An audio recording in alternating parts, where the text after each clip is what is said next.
Good evening. Welcome into a special post-wedding edition of the Power Hour. Yes, you're right. The Yes, hell? our guest is supposed to be Pauly Thomaselli, and Pauly will be here, rest assured. But we could not go forward without welcoming in the latest and greatest wrestling dynamic duo. Let's just call them the Mugsys because that's great. We love the Mugsys. It's Bree and Mark, the Mugsys. Hello, guys. Hello. Wedded bliss. Is it everything you thought it would be, or is it just another day? It's a little bit of both because we've lived together for 4.5 years. So it was the means to an end, and now legally you are one. You are one unit. You are the Mugsys.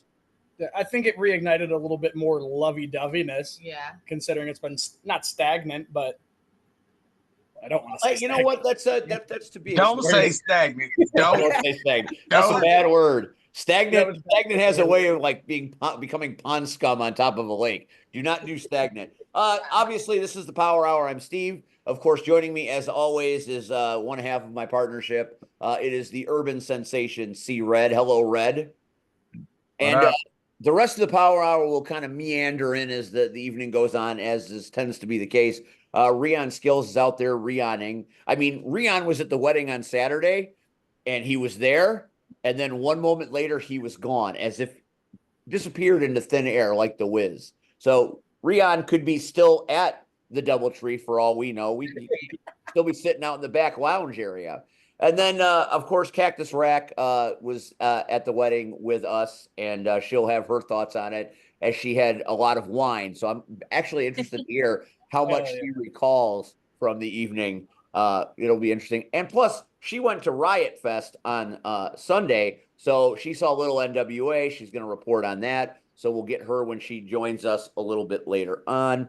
And then Pauly Thomaselli is on Pauly time. He'll show up when he damn well pleases. And then there's that cat. So there's that cat. Hello, cat. And goodbye, cat. So the wedding, one of my favorite parts of the wedding, I mean, obviously the whole thing was fantastic. I started off sitting there in the courtyard waiting for the bride and groom to arrive. And you can call him Connor if you want to. I found that odd calling him that. He's Quinn to me. I don't understand what it's like. He's got a dual identity, but not really to me. He'll always be Quinn. And he sat up there talking about, this is your moment and how in wrestling, your dance partner's important, how you never take away. And I'm thinking to myself, he's talking about not taking away from the moment. And here he is talking about himself being sexy violent. I was waiting for, first of all, I'm disappointed that he didn't rappel from the roof in some way. I'm still mad about that because I really thought that was a missed opportunity for him to kind of backflip or do some, sexy violent stuff to get into the venue. But then when he started talking about himself and comparing your wedding to some kind of wrestling situation, that's where I wanted to see Bree super kick him right in the face. No, so I was waiting for the super kick, but it never came. I think we both agree it was a very appropriate amount of wrestling. Yeah. For a wedding. And we chose him for a reason. Yeah. Oh, yes. We knew what to expect when we asked him to do it. Brother loves his mic time. Yeah. We knew what we're getting into. He certainly looked the part, and he was a different kind of speaker. I've heard Quinn on the microphone many times, and this was a whole different persona altogether. So thank you for giving us yet another version of Quinn Whittick. We've got the creature, we've got sexy violence, and now we have son of a preacher man or whatever he was doing. He's like an onion. He's just many, many layers. And speaking of many layers, welcome to the show right now, Russian Blue Cactus Rack, whatever you want to call her. I like to call her Rachel. And here she is. Hello, Cactus Rachel. Hello, I'm still eating my dinner, but I'm here. What about Hey Girl Hey? I literally just got home 15 minutes ago. It doesn't start until you say Hey Girl Hey. Hey Girl Hey. There we go. Oh, I just wanted to share that I jumped around so hard at your wedding that I sprained my left foot. So I'm still sore. Did you say foot or butt? Foot. Okay, I thought she said she sprained her left butt, which that's a story unto itself. My Yeah. shins for some reason hurt, like the muscles in my shins. You were I don't- twerking a lot. I don't know. So I've been told. I drank You a lot were. of You, Captain and you probably Diet. gave yourself some shin splints from that. You and Andy knocked into each other like 50 times during that Limp Bizkit mosh pit. Yeah. Mhm. Yeah, I'm not surprised. this wedding had a mosh pit. It had a lot of craziness, a lot of wackiness, and quite possibly the loudest reception I've ever heard. Now, they started off by saying the one side of the room gave it a nice cheer, and then they came to the wrestling side of the room, and it went about how you'd expect it to go. To the point we were getting some dirty looks there at the end. They're like, "What are you doing, being loud?" And then they tried to be louder than us, and then we got louder because they thought they were going to represent, and we're just like, "Do you know who we are?" Yeah. I mean, we could have gone louder. I was waiting to be challenged, but we kept it. We wanted to keep it wedding friendly. We didn't want it to go. We didn't want to start the chanting, but there were some chants. I mean, we did get a sexy violence chant, didn't we? We were in the hallway, and I was like, "They're chanting for this motherfucker right now." Yeah.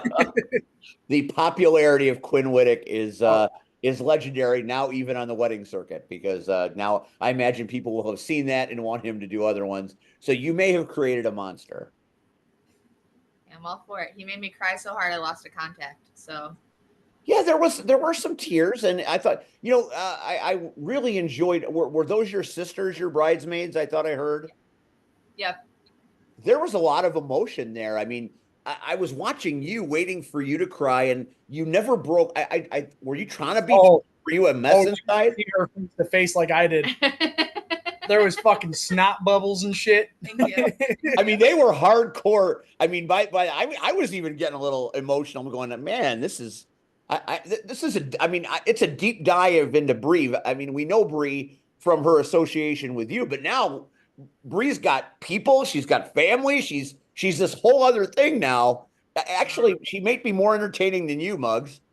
I don't disagree. One of us has to have charisma. I'm telling you, she was the portrait of a beautiful bride, and she was leading the way in some ways in the mosh pit and the destructive dancing. And I'm like, how is that happening in that dress? Not easily. Yeah. Not easily. I tried so hard not to step on it at points and was stepping all over it. I was doing I gave good. up. I was feeling the wedding. I was feeling the DJ. Everything was going great until Chapel Roan hit. And then it was all downhill because Chapel Roan was followed. You shut your whore mouth. You shut your whore mouth. Thankfully, Steve, I Yeah. wasn't around for that. I don't know where I disappeared to, but I Chapel did. there. Roan came on and ruined Wasn't doing everything, and good. then it sunk Muggsy lower can with tell Cotton you that Eye I Joe. have Chapel Roan bumper stickers on my car. I have She two does. of them. Andy's And an we've emo seen how you princess. maintain your cars. Midwest princess. Excuse me? I'm sorry. How's the rotten turkey? Whose car is that? I have no idea. That's Andrew's. I gotcha. Trying to get your glasses broken, Steven? Well, we're risking a lot tonight. I don't even know why you're upset, Cactus. How do you remember anything? You were wasted. I have never blacked out in my life. That was close. We were hanging in the balance there for a minute. And I could never, ever forget Chapel Roan. She was a little glassy-eyed while Chapel Roan was crooning. Tell me what But I didn't miss one step. I didn't miss one letter. Tell me what the significance, because I had no idea what it was. She told me what it was, and I know I didn't like it. Tell me what the significance is for that song at your wedding, because she made it very clear that it's a lesbian-orientated piece of music, and I'm I like, think this is somebody interesting. requested it. Did you? Somebody requested it, but it's a great song and it gets people dancing. So It sure I mean, did. Exactly. I was not one of those people dancing, but it did, and Cactus You could did not- get out there though. you did. Cactus- I This couldn't did. I had stand to force him. But we got him out there. Yeah, it was Amy's son that actually put the dagger in my heart and made me go. But that's it. I was only out there long enough for Disco Ray to blast it all over fucking Instagram. That's fantastic. Disco Ray will represent. Yeah, there it is. That's yeah. He's like, Oh, okay. Steve, I got this on Instagram. Can I put this out there? I'm like, do what you got to do, bro. It's That not, was my favorite. I was I trying to thought do the that was witty. a totally inappropriate shirt. I swear to God. But Okay, then okay. I saw the afro. I was like, oh, that's what that is. Oh, okay.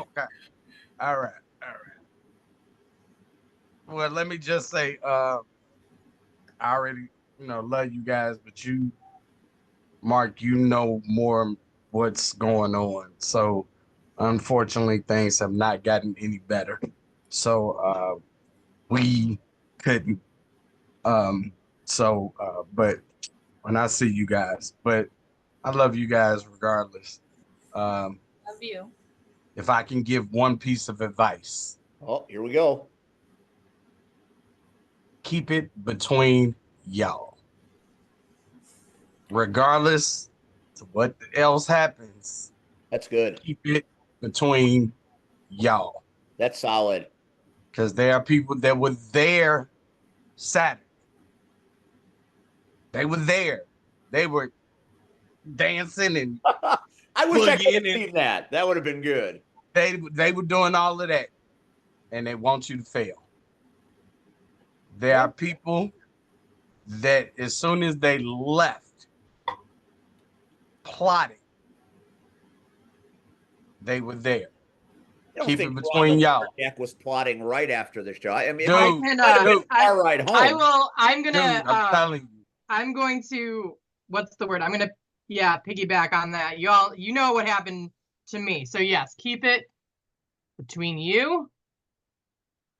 Fuck everybody else. Yeah. Don't fuck the motorcycle, but keep it between y'all. That's a good idea. So, okay, so let's talk about this motorcycle for a minute. So now Mugsy is going to become a biker. Are we going with Harley? Are we going with a crotch rocket? I mean, if you get a crotch rocket being in the family, I mean, they will tar and feather your ass. The first bike that I'm getting, it's a Honda Shadow. So it's a cruiser bike, but it's not a Harley. He's going to look at it Thursday. We don't know if he's getting it. We have to see before he gets his hopes up. A voice of reason. Oh, there. Okay, that's a nice looking bike. Okay, I could. All right, there you That's go. a cruiser. That'll play with the family. Are you gonna like drive that into? Is that gonna be part of your entrance? Are you gonna be like the American badass part 2? Maybe at IPW. Ride it in through the front door right into the ring. That would be pretty fucking cool. We could probably Only make that happen. There's enough space in that doorway. Only one person has ever rode a motorcycle to the ring. So I'm just saying. Muggsy can do it. We share the same name and the same birthday. There you go. You and Max? Oh no, me and Mark Calloway. No, I'm saying no. You no one will ever defeat Max. I'm just saying. When Max drove his bike and did my show and scared the shit the kids show out of a child in a wheelchair, that shit was hilarious. And I shouldn't have laughed, but how can you not hear a fucking motorcycle behind you? And the girl that was helping her, like, just ignored it like nothing. And finally, he just, and they just jumped, and I fucking died laughing. I shouldn't have, but I did. But it was like, come on now. Like, what you thought that was like 3 blocks away? No. Heifer, he on your ass. I mean, some of my favorite videos are kids getting scared and like falling and shit. So I get it. Well, she was a special needs young lady, so I didn't want her to fall out the chair. But the lady that was with her, she could have got ran over, and I wouldn't have gave 2 shits. So. You ever see the video of kids in those like magic mirror houses though, and running into the mirrors? Oh, of course. I watch those. I'll watch a 10-minute loop of those on YouTube just to laugh. Monster. We got some twisted motherfuckers up in this shit. That's all right though. That's all good. That's all good. So I saw the before picture and I saw the after picture. How you feeling there, champ?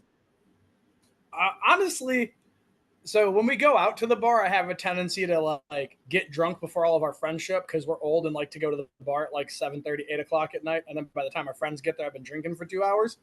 So those nights start off with like beer and then Vegas bombs and then like Crown Apple and some type of mixer. And then by the end of the night, I have 2 blue motherfuckers in my hand and I violently hungover the next morning. Saturday, all I drank was real American beer and Captain and Diet. So I woke up Sunday, not terrible, little distant headache. Ate before I got nauseous, so like I was fine. Hotel actually had like really good biscuits and gravy. So, I mean, I was fine.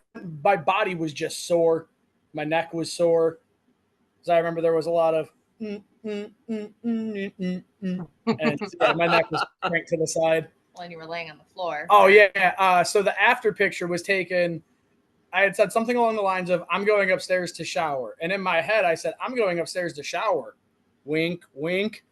I just went upstairs and laid on the hotel room floor with the mini fridge door wide open on my face. Like I've explained it. You ever play a video game where your character gets knocked out and the screen starts flashing at you like the light dims? I was fighting myself trying to not die, and I was perfectly fine, but I was just like uncomfortably drunk. And then like a half hour later went downstairs and grabbed Rhea. I was like, yo, where the fuck have you been? Like I was all mad because I thought I relayed my message better and I didn't. And then I was ready to rally some more, but it was late. And yeah. Yep. And me and Haley and Jackie were like, you were going to take a shower. What do you mean? Where have I been? You said you were going to take a shower. No, I've been up there for a half hour waiting for you. And I was like, okay, I'm coming. Yeah. I called you 3 times. I'm like, okay, let's go, darling. Love you. yeah. And I'm not an angry drunk, but I thought I relayed the message that like, yeah. So I apologized. Also, the next morning, she was like, I have a 2-minute voicemail from you. I was like, don't fucking listen to that. But did she? It was like, well, yeah, she did. But it was like, I must have called her again while we were both in the hotel room. So you just hear us drunkenly rambling about nothing. It was a fun time, man. You always have that moment on your wedding night where it's late and you're exhausted because the day drains you mentally, emotionally, and physically. It's one of those days that just, it's so overwhelmingly joyous that by the time you get to a quiet moment, you have nothing left to give and you just need to be quiet. You laid by the fridge, the mini fridge, looking for satisfaction and coolness. Do you know what I did on my wedding night? I pulled 75 bobby pins from my passed out wife's head so she could sleep. Same. It's like I'm sitting there. She loves me. She loves me not. And I don't know why you need all them fucking bobby pins to keep your hair up, but goddamn, that's a lot of goddamn bobby pins. It's also the second time in like 2 weeks I've done that. It was a month ago. Oh, it was a month ago. It was your bachelorette party, not after your hair dress alteration appointment thing. So I think that's a focusing agent, don't you? Because you got to kind of be in the game a little bit to get those things out of there. I zoned back in real quick. He left some in there. But I got a bunch. You did. There was like 2 or 3 left. Yeah. Also unsure as to how Brie got out of her dress. I don't think it was me because I couldn't barely get out of my own like wife beater. Interesting you choice like for the fight wedding your night. own shirt. Our assumption right now is that Haley helped Brie out of her dress, BJ's girlfriend, because they hung out with us until we were safely in our hotel room. BJ ordered us Nonas. You gotta. I mean, BJ. I was a little worried about BJ for a while at the wedding because the girl Haley seems like she could be a party girl. She wanted to dance the whole night. She was in a dancing dress. She had dancing shoes, and BJ sat on the chair like Frodo. So I was a little worried about BJ for a while there. I'm hoping that the night ended successfully for him because. She seemed like a nice girl, and the generosity of women never ceases to amaze me. BJ has been an active part of our relationship as long as Brie's dad. I met her dad, and BJ was there with me at the same time. So, like, from that moment on. Yeah, the night you threw up in front of my dad, BJ took you home because you were too drunk. Uh-huh.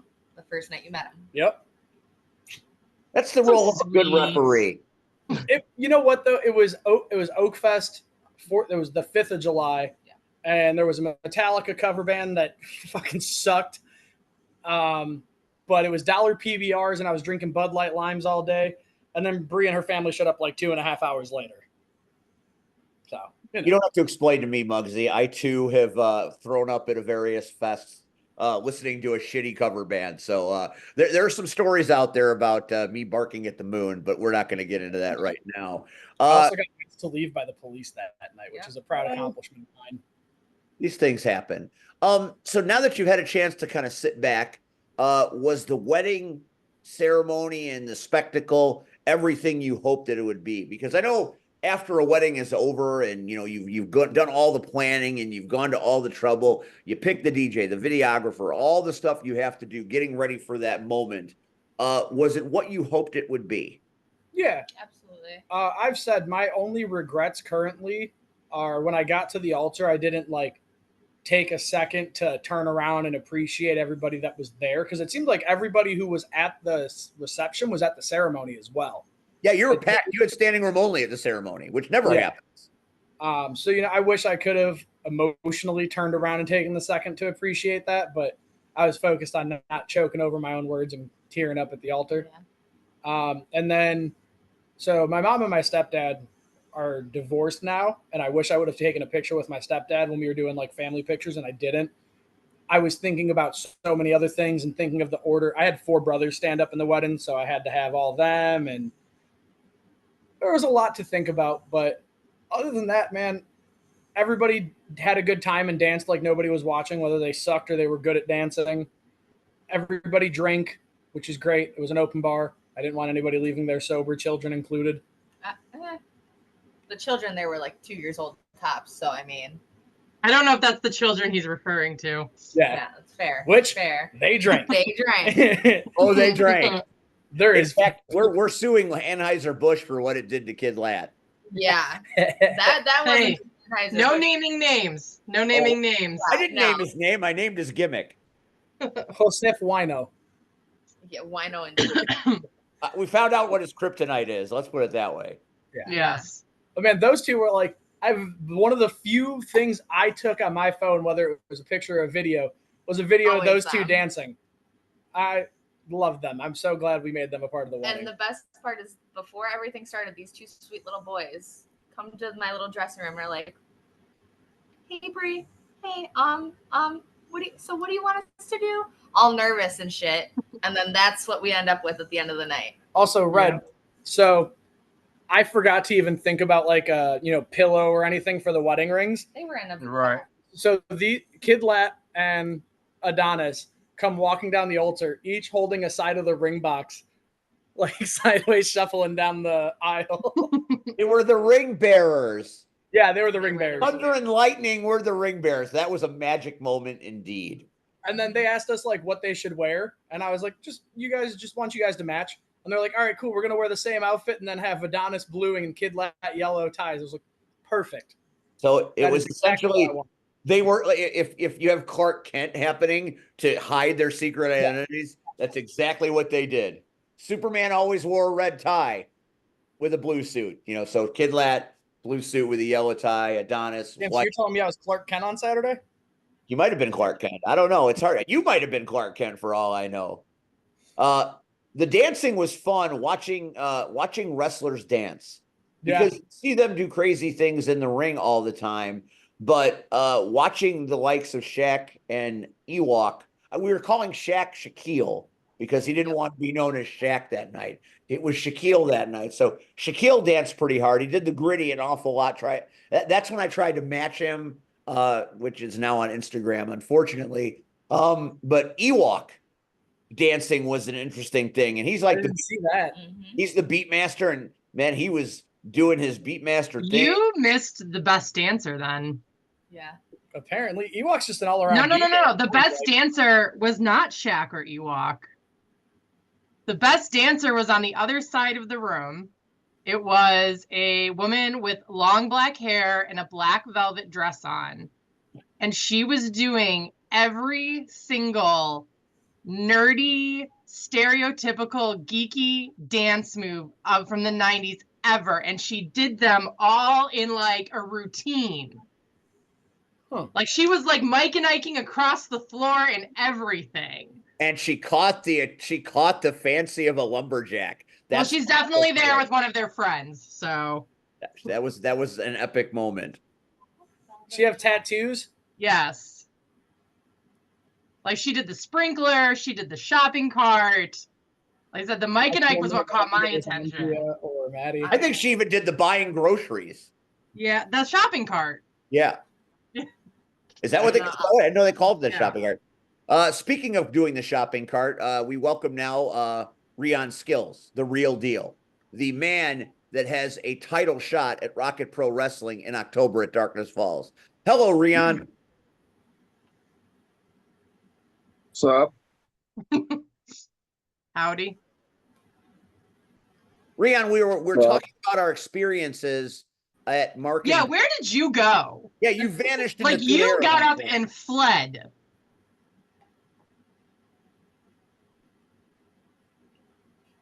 It was after the meal. He ate the meal and then he was gone. He literally, like, he didn't say anything to us. He literally hopped up and ran out the door and then he was gone. Okay. That's not entirely true, but because you say it on the internet, it is true. Okay, well, I was 3 glasses of wine in. What do you want from me? Agreed, but you were also conscious enough to recognize you were 3 glasses of wine into it. So And you we can fled. play it I however recognize you want that. to go You about it. fled, sir. Okay, because I also heard if this is why I love doing this.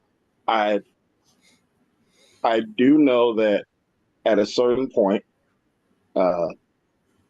Andy was like, Rion, because I originally wanted to go to the washroom. Then all the stalls were filled, and I was like, well, I'll just go outside. And my whole thing was, when I'm already out here, I've been up since yesterday. I've already talked to Bree and Mark. Think I'm good. Yeah. I can't fault you. Because I already missed. I missed the wedding by like 2 minutes based on what I was talking with the bro bros. So I already felt shitty about that. But at least I was able to talk to you two individually and go from there. But I also know that I was sitting at that table, and there was a lot of me going back and forth, making sure that everyone was okay. There was a lot of that, and then when Braun came over there, I was like, okay, he's good, and like we started talking about sound, like as far as the DJ and everything else. And prior to that, I had been up since before the Rocket Pro viewing. Like my day hadn't ended. I was up because I got dressed, went there to Westmont, to Hollywood Boulevard, went to work overnight, showered, went to Napanee, Indiana. That was a 2-hour drive getting there. Then hung out there for an hour and a half, drove back, I was trying to meet up with Max in Portage for his boat, but he was already gone. So I waited for a little bit on that, and I ended up being late to the wedding. I was trying to catch him for his birthday, but he was already in the water. And that's a whole nother thing in itself. So I was like, at the very least, I can get to one of these things. And that's what I did. So when I get there and I'm pretty much just watching everything play out, and I'm like, well, I got 3 glasses of champagne around me. I don't drink. The rest of the league crew, they doing their thing. Everybody else over here is enjoying themselves. And I'm here by myself. So I was like, I'll just get some air. First, I went to the washroom, couldn't do it. Then I tried to get some air. I'm like, well, I'm already here. I got cake at the house. I'll go ahead and go home. I'll talk to everybody after the fact. So what you're telling us is Max Holiday ruined our wedding. Yeah, you weren't there. Yep. So. Oh, don't worry. It'll be talked about on Sunday. Yeah, that's definitely something they'll have to. Oh, And yes, it will. Oh, yes, it will. that's a great segue into our first topic as we wait for Pauly Thomaselli. That is the return of the Morning After. It's the free trial this Sunday, and I have it on good authority that the Mugsys are going to be in attendance at the free trial. Just to watch TMX on. TMX on. I think Rion fair. choked. You choked a That little is bit. fair. So that's going to be good. Rion, give the kids a little nugget of what to be expected at the VFW this Sunday. as the morning after on X returns live for a free trial? I can't. It's not that I don't want to, but I never know what's going to get said until I'm in front of them. Like we both have ideas and we both know what we want to do, but we'll never know until we physically get there and then go from there. Like Vic Capri is going to be there, Careful, it's and raining. he's like 100 years old as far as wrestling business, but he's in a good 100 years old. I mean, you guys are going to be there as far as the Power Hour, so you can like share your stories as far as like your experiences with the morning after itself. I know this is a bad way of like talking about it, but like for anyone that, because I've been posting for like the last like 3 weeks, which is Yes. probably more than I've ever done for like anything. Yes. And the only reason I did it because I knew Max wouldn't. So to kind of give people like homework, so to speak, so they know what it is. Like if you want to know what the morning after is, you can look at all that stuff. Like it's out there in the world. It's there. But the only way, like that's the only thing I can say it like can say anything about it. I don't know.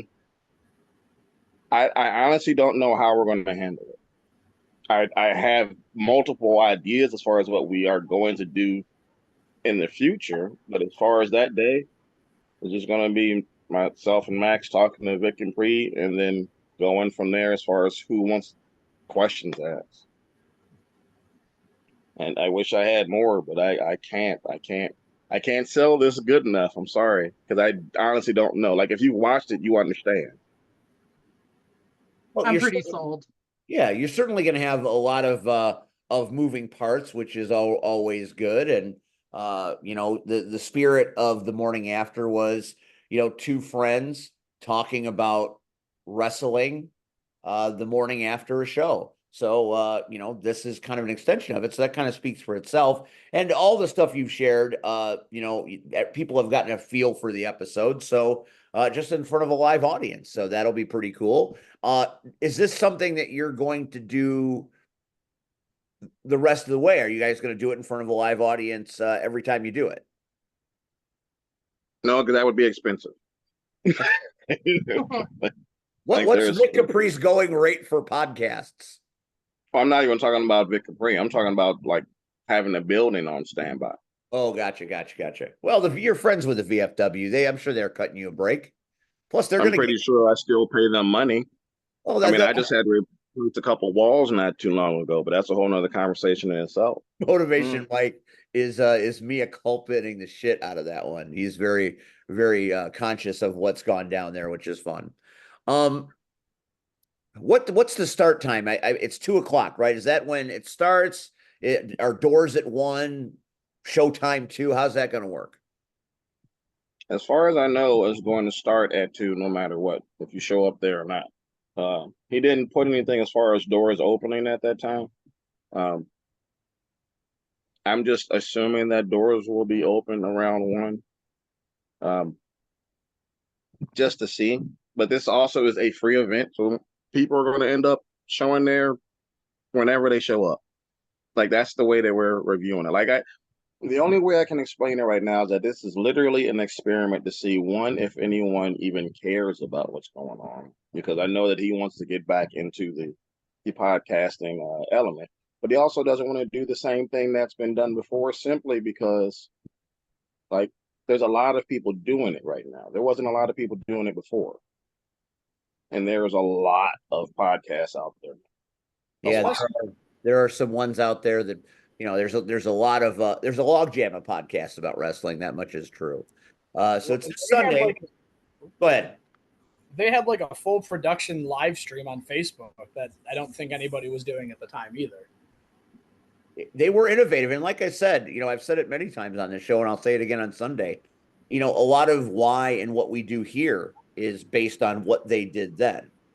So I don't think we'd be around. I'm certain things like the gorilla position and last man talking and all the things I've done were kind of tributes to what they did, because I was fascinated by it. I was excited by it. I listened to it all the time, and whenever they did it, and I was fortunate enough to be a guest there every now and again. So, kind of was an extension for me to do this because of them first. And, it's good to have, when you're like a cover band, it's good to have the real band come back and reclaim their glory, if you will. Puts more eyes on the cover band. That's right. So, cover bands are good, but the real McCoy is the great one, and that's what's going to happen this Sunday at VFW, so in Richmond Park. So come check it out. Power Hour will be there.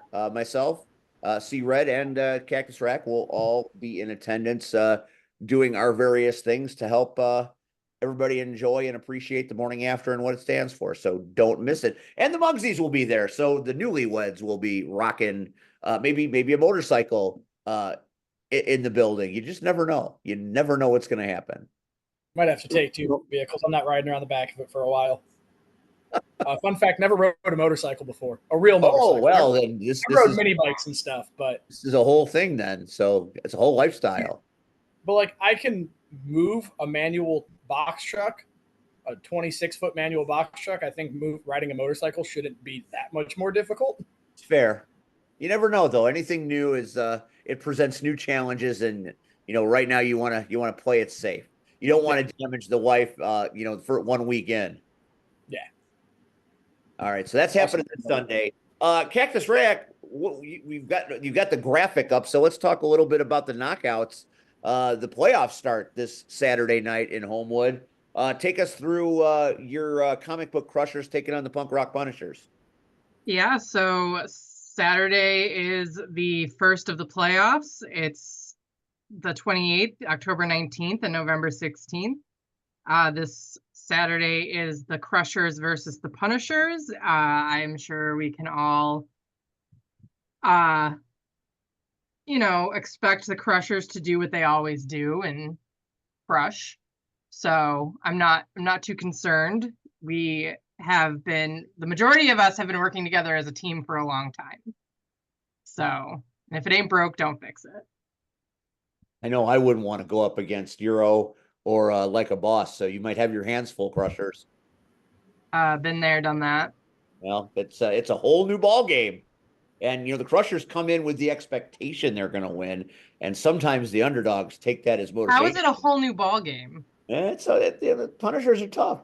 How is it a whole new ball game? I'm just saying, there's a lot going on in the roller derby world, and an upset on a Saturday. Is there something you're not telling me?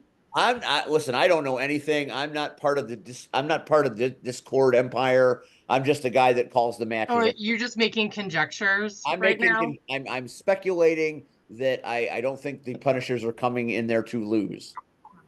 Well, I don't think it matters what they want. Well, I'm just saying.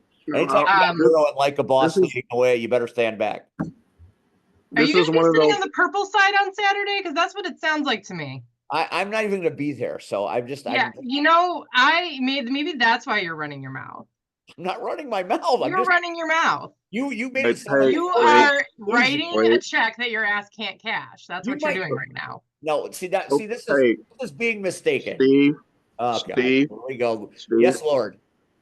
Let me take care of that check for you real quick.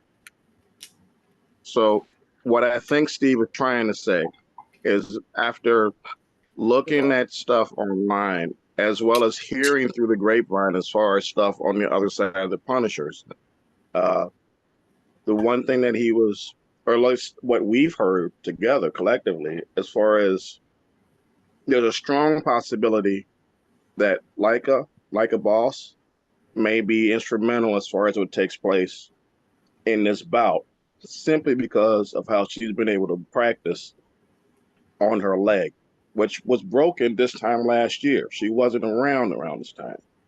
So if I have to take a guess as far as what he's hearing through the grapevine. Okay, but I wasn't around either, was I? Yes, Steven. And this is the other, but this is also stated as well.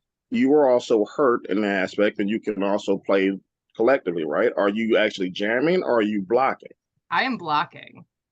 Then it should be a pretty good matchup between the two of you, correct? Yes, thank you, Rion.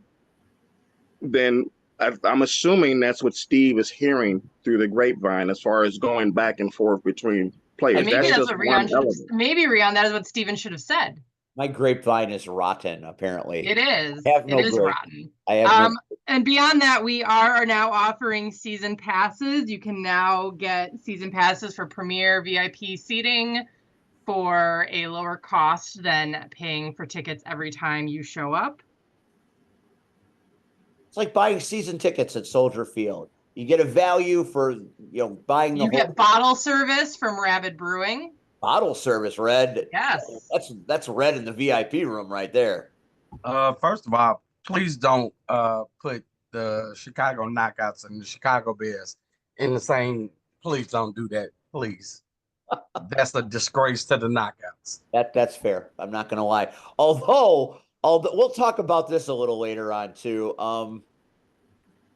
Jamar Chase just didn't bail your ass out, did he? Hey, we ain't worried about that. You were gonna wipe my ass with it. No, you don't want to worry about it now. My team don't suck. Well, I'm just saying you got your ass beat. Anyway, back to the guest in the Chicago Knockouts. Exactly. Go ahead. Because the Bears ain't worth the Bears are never getting no play on this show. Yeah, okay, that's probably true. You're probably not wrong about that. I was talking about fantasy football. Has Parkinson's.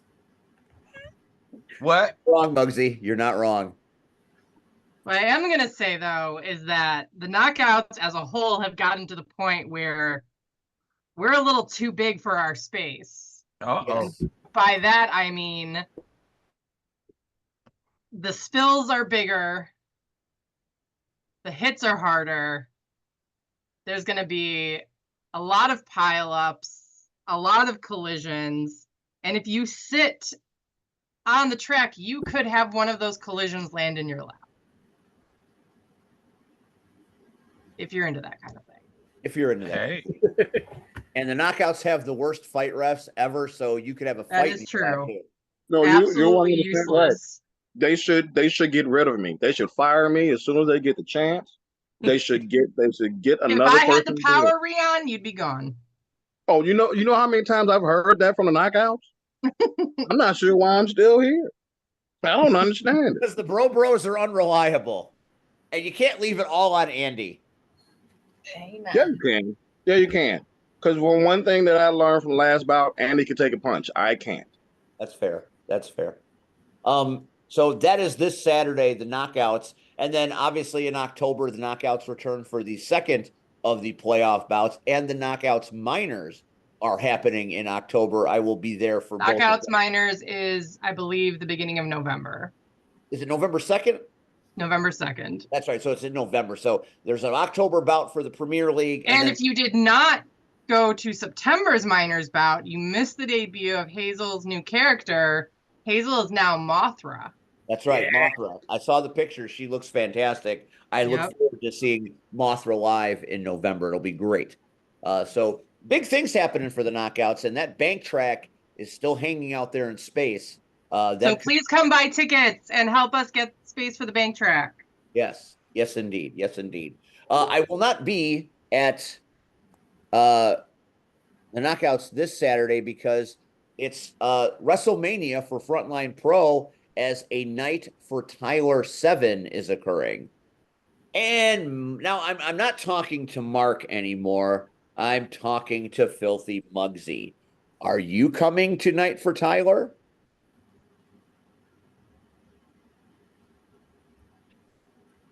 I mean, you are a disciple now, right? I plead the fifth. You plead the fifth, my ass. Are you going to be there or not, Pumpkin? Because I got your boy running amok, and I'm bringing some people to stop him from running amok. He might need you. We'll see. Let's see if I can clear up my schedule. Uh-huh. Red. Hey, Mugsy. Red. You do what you like. You do what you like, sir. The rules have changed.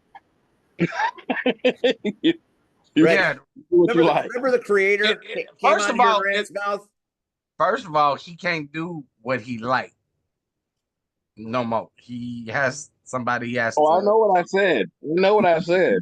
Like we talk about it. I'm just saying you do what you like, sir. Don't let Steve get you in trouble for the sake of getting in trouble. Just you do what you like. I'm just saying we've got a line on the creator, and if you want to be part of the rapture, then you're part of the rapture, pal. I'm wearing a family shirt right now, man. I don't know what you're talking about.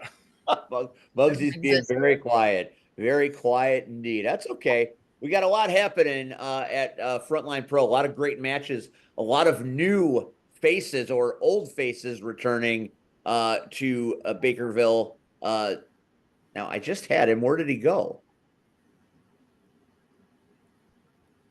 All right. Hang on, I gotta find him. I lost him. Who did you lose? There he is. Okay. Machoselli, as he's going by tonight. We'll give him a few minutes to macho his way in. I hope he's wearing glasses and a hat if he's going to come in with that name. Joining us now, of There's course. got to at least be some fringe. There should be at least some fringe, right? There should be some. I hope he's wearing a do-rag promoting a bad rap album. That would. Oh yes, there. I hope he talks about how much he really loves Slim Jims. Oh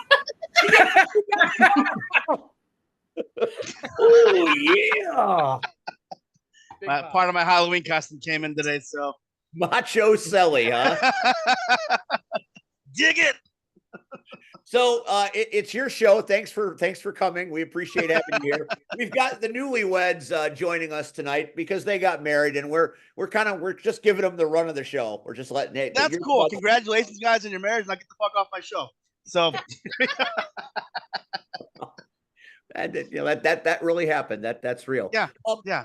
No, congrats. I'm happy for you. No, I'm getting ready to do my second one here next year. So hopefully you guys don't have to go through that nonsense. And all jokes aside, I know I hearted a couple of things, but for real, congratulations, guys. Super happy for you. And if I can give you some advice, because again, I have a smidge of experience there.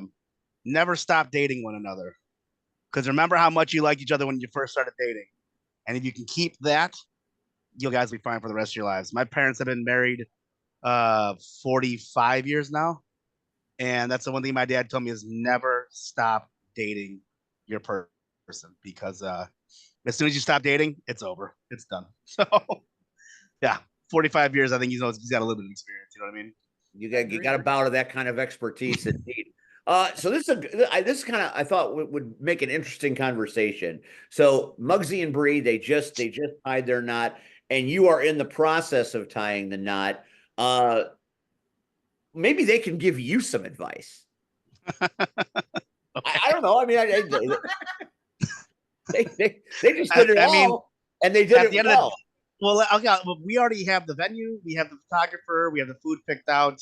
The dress has been figured out. My outfit's been figured out. My groomsmen have been asked. Her brides have been asked. Like, we literally are just waiting for the date at this point. My only advice is never rent a full suit from Men's Warehouse because their shoes fall apart. Oh, we're not wearing those shoes. We're wearing Chucks. Okay, we wore Vans. Yeah.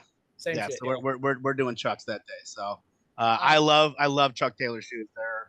They're some of my favorite shoes to wear, and one of the many compromises Jess has made for me, being me, was that my groomsmen can wear Chucks, and I said that's fantastic. So because I lost out on the not wearing a jacket debate, so she compromised with my guys and me can wear Chucks. So yeah, I had a jacket and a vest just in case my fat ass got hot. I could take the jacket off. Yeah, so we I don't like sleeves, if you didn't know that yet. I get that. I get that. I don't like sleeves, so I don't like it. So I told her the original plan was possibly getting married like in the summertime, and I said, well, we're gonna make off like we're doing a destination wedding on a beach then. I'm gonna wear like a nice linen shirt. She's like, no, you're not. I was like, all right. So, but no, we got it all picked out now. It's gonna be in September next year, and yeah, no, I can't wait. Like I told her I'd just go do it tomorrow, but kind of got some other people involved in the wedding that are excited to be there and hang out. So I guess we'll have to wait a year. Yeah. Oh my God, you're already teasing it. Are you gonna have like flyers and posters up? So here's the thing about it, man. As much as I love wrestling, really does define me sometimes. There will be some wrestlers there, but it's a non-wrestling event. There will be some wrestling aspects, don't get me wrong, but if I see someone throwing like a worked punch or a Steve Boz leg slap, I'm literally picking them up by the back of their jacket and I'm throwing them the fuck out. Like, we're not doing that. Saw that. We didn't see that on Saturday. At least I never did. Yeah, I don't think anybody was. I did say one regret I had is like, you could make a spot look like a dance choreography. Dance, yeah. And nobody did it at all. So I was like, all right, cool. Yeah, no, there's a time and place for everything. Time and place for everything, man. And you know, like I said, I love pro wrestling, but this is a day that, like someone's birthday or you know, an anniversary party or, like I said, wedding. This is to celebrate two people coming together and them expressing their love for one another and doing it in front of their friends and family. And hopefully you were lucky enough to even get an invite to that occasion, because, and you guys know this, you just went through it, you know, you're going to piss people off no matter what you do. There's going to be someone that goes, well, I don't like this. And like I've been saying all along, we tell those people, you have two options: show up or don't. It doesn't bother me either way. In fact, I prefer you don't show up, because then that's one less person I have to pay for when it comes to our food and all that other stuff. So, you know, beat it. But you know, luckily so far, no one's been too much of an asshole. But I know as soon as like invites go out, if certain things are, you know, oh, I didn't get this right, well, you can go fudge yourself. I don't care. You know? Yeah. My only concern for Saturday was that Bree was fine and happy with everything. Otherwise, I didn't give a shit what happened. Yeah, exactly. Our wrestling for the wedding, like my vows, I mentioned like holding championships and being called plenty of things, but being called your husband's the best title I'll ever have. Yeah, no, and that's cute. Like, that's really cute. Like that. I would, you know, but I'm talking guys full blown, like trying to work a match. Yeah. If I see any of that, no. And then we did the cornball all fucking wrestling entrances into the reception. Yeah. Oh yeah, see, and then her dad made a. I don't want to let too much out of the bag, but I'm not going to say what song we're walking out to. But the bridal party is going to be walking out to Burn to the Ground by Nickelback, because that was the old Raw theme. Yeah. And Jess loves Nickelback, so it all kind of worked out together. So all 16 of the freaking wedding party, because we have 8 people on each side, plus the junior bridesmaid and a ring bearer and that's a lot of bridesmaids and grooms. Yeah, well, when you're marrying someone that is a social butterfly, that's kind of what happens. And she has friends from all over, and the few aspects of life that she's had between college, work, socializing out and about. You know, then there's me. Like I'm like the kids. Like, I like turtles. When it comes, like I have no friends. You know, like I like wrestling. So, you know, but it's all good. It's all good. We got it. It's going to be a good time. It's going to be a real good time. And we keep calling it the party of the century. I mean, my advice would be, if you guys are debating a first look, do it. I think. Oh, we are. Yeah. Good. Oh, we are. Okay. That little moment with us, that was very good at calming my nerves and like making. Oh, yeah. Well, and my whole thing is, like, I told her, like, I don't want to know if there's a bead of sequins on your dress. I don't want to know if there's a strap on your dress. Like, I want nothing. I want pure and utter, like, surprise. No spoiler. Her dress was at our house, like in my craft room, and I didn't fucking take a peek. No, it's like, you know, do you want to ruin your Christmas? Well, then, you know, right, exactly. Right. Or do you want to be surprised and have a good time? The photographer brings her out, and she's like, all right, so you guys can. First, she says, turn and look at me. So I turned and I looked directly at the photographer. She said, turn towards me. I have no peripheral glance or anything. I just looked dead on at the photographer, and she's like, look at each other. I was like, oh, shit. Okay. But believe it or not, that was my first look. Never did that before. No, yeah. And I didn't have the opportunity to do that at my last go around. So my last gimmick we did was completely wasn't the norm at all. So I'm excited for this. I really can't wait. I'm super stoked. And you know, we'll go from there. But now Steve's gonna keep calling me Power Ballad and all that other bullshit. I have not said that once this evening, but I am. No, but you had it all over let's check it with Power Ballad and his nuptials. Well, I'm just saying, you know, I'm interested to know what the first dance is. I'm interested. What's the song that we've got for the first dance? I can't tell you. If it's not something from the '80s, that it just not. Come on. Why would, dude? We were both born in '84. I'm sorry that you're like '89. That's like your jam when you were in high school. But I mean, I was hoping for maybe a little White Snake, maybe a little. that'll be like that'll be played. Like here I go again on my own. That'll be played, I'm sure, because that's just a kick-ass song. But as far as the first song goes, I don't know if I have confirmation if I can say that or not. Our first songs we danced to, so I don't want to give it all away. I mean, I was hoping for like at least like Warrant or something very. It's Nickelback. So Nickelback, it's your entrance and your first song dance. No, our entrance is I can't tell you what our entrance is, but the wedding part. Wedding is the Nickelback, Yeah. and Nickelback is also the first dance. Yeah, How Jess do you really first likes dance to Nickelback. Rockstar? It's not Rockstar, but that'd be really cool if it was. There will be some pomp and circumstance though. Nudge, nudge, wink, wink. If you know what I mean. You guys coming out to- there would be Machoselli. Yeah, spin that finger. Spin Cup of coffee. Cup of. Are you guys gonna dance to Boz Star by Nickelback? No, we are not. We're gonna throw. You're drinking a beatbox right now? No, it's a vibe. Okay. Beatbox is the same shit, but those are my shit. I love those Mhm. things. Drink like 2 of those and then want to fight all your friends? Pretty much. Instead of tossing rice at you, are they gonna throw Slim Jims? I hope so. That'd be awesome. That'd be great. Yeah. Did I tell you? Have I ever talked about how I got the 3 Slim Jim holders? What? You know what I'm talking about? Yeah. Okay. The Slim Jim holders, right? You can Oh kind of yeah. see it in the middle there. Yep, there they are. There it is. Yep, I've Yeah. seen it.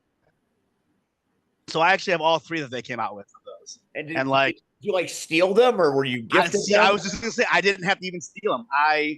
A friend of a friend works for the department that built those for Slim Jim. Wow. And so I meet this girl the first time out and about, and she's like, "Yeah, Joe was telling me that you're a huge wrestling fan. Like, you like Macho Man?" And we were out on a boat, so I had my swimming trunks on. I go, "I don't know, you tell me." And I lift up my shorts, and you can see the Macho Man tattoo on my leg. And she goes, "Oh," I'm like, "Yeah." I go, "I'm a little bit of a fan." She goes, have you ever seen those Slim Jim holders? And I said, "Yeah, they got the red one. My brother has it." She goes, "No, there's the red one, the purple one, and the blue and red one." I go, "There's 3 of them?" She goes, "Yeah." Like, dummy, yeah. I was like, okay. She goes, "I have them in my car when we dock. Do you want that?" And I was like, "Yeah, how much you want from them?" Because I know at the time, I don't know what they would go for now, but at the time, they were a pretty penny to You can buy find those online. on eBay for a decent price. Yeah. So I was like, "Oh man, how much?" She goes, "I don't want to dime for it, Brandon." She goes, I help produce them. I help my company makes them. So we had everyone in the office had them like in their office." She goes, "I'm just sick of looking at them because I'm not a fan of wrestling." She goes, "But when Joe, that's the guy she was kind of like seeing, a buddy of mine. When Joe said you were a wrestler, like she goes, I had to ask." She goes, "Obviously, you're the right person that I would want to give some of these to." I was like, "Oh my gosh, I can't thank you enough." So then we get to her car, and all 3 were just in there. I was like, "You've got to be kidding me!" So I sent a picture to my brother and Jason Ray, because they're like collectors, like Uber collectors of like eclectic weird shit. "Where the fuck did you get that?" Like Jason was ready to drive to my house to pick up the blue and red yellow one. I'm like, "Nah, dude, like no one's getting this." So I have the red one here on my little shrine, and then the purple one holds all my kitchen utensils, and then up on top of my cabinets is where I have the other one. So the grandmother, the king of all. yeah, with my Macho Man and Ultimate Warrior Funko Pops, my Batman Funko Pops in the kitchen. So Man, that's awesome. Okay, so I'll take it easy on the power ballad tonight. No, yeah, it's like, I mean, I can't grill you every time. I mean, I can grab my guitar and play the Every Rose if you want. there you go. Well, we love that. I mean, every rose has its thorn. I'll sing along with you. Send yeah. me the tabs. I'll learn it real quick. There we It's go. super, it's like C-Add-9G, C-Add-9G, D, like E minor. I'd have to pick it up. It's been a minute since I played it, but yeah, it's super simple. Down, down, up, down, up. All right, next time we have you there, on, Pauly. we'll have you with the acoustic guitar, and we'll do some power ballads for real.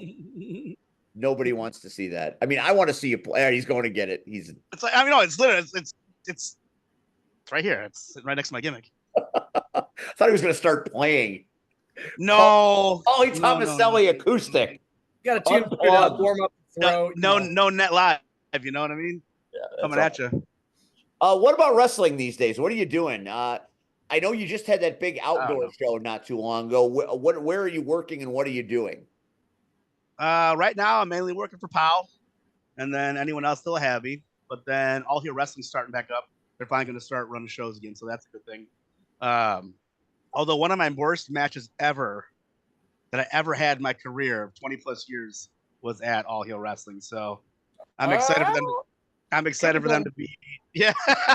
James, that wasn't an All Heel show. Yeah, it was. It was one of the guys from All Heel. Oh, you're right. That was, but it was at the skate park. Yeah. Yeah, it was at their venue. Yeah. Yeah, that fucking match. What happened? What made it so bad?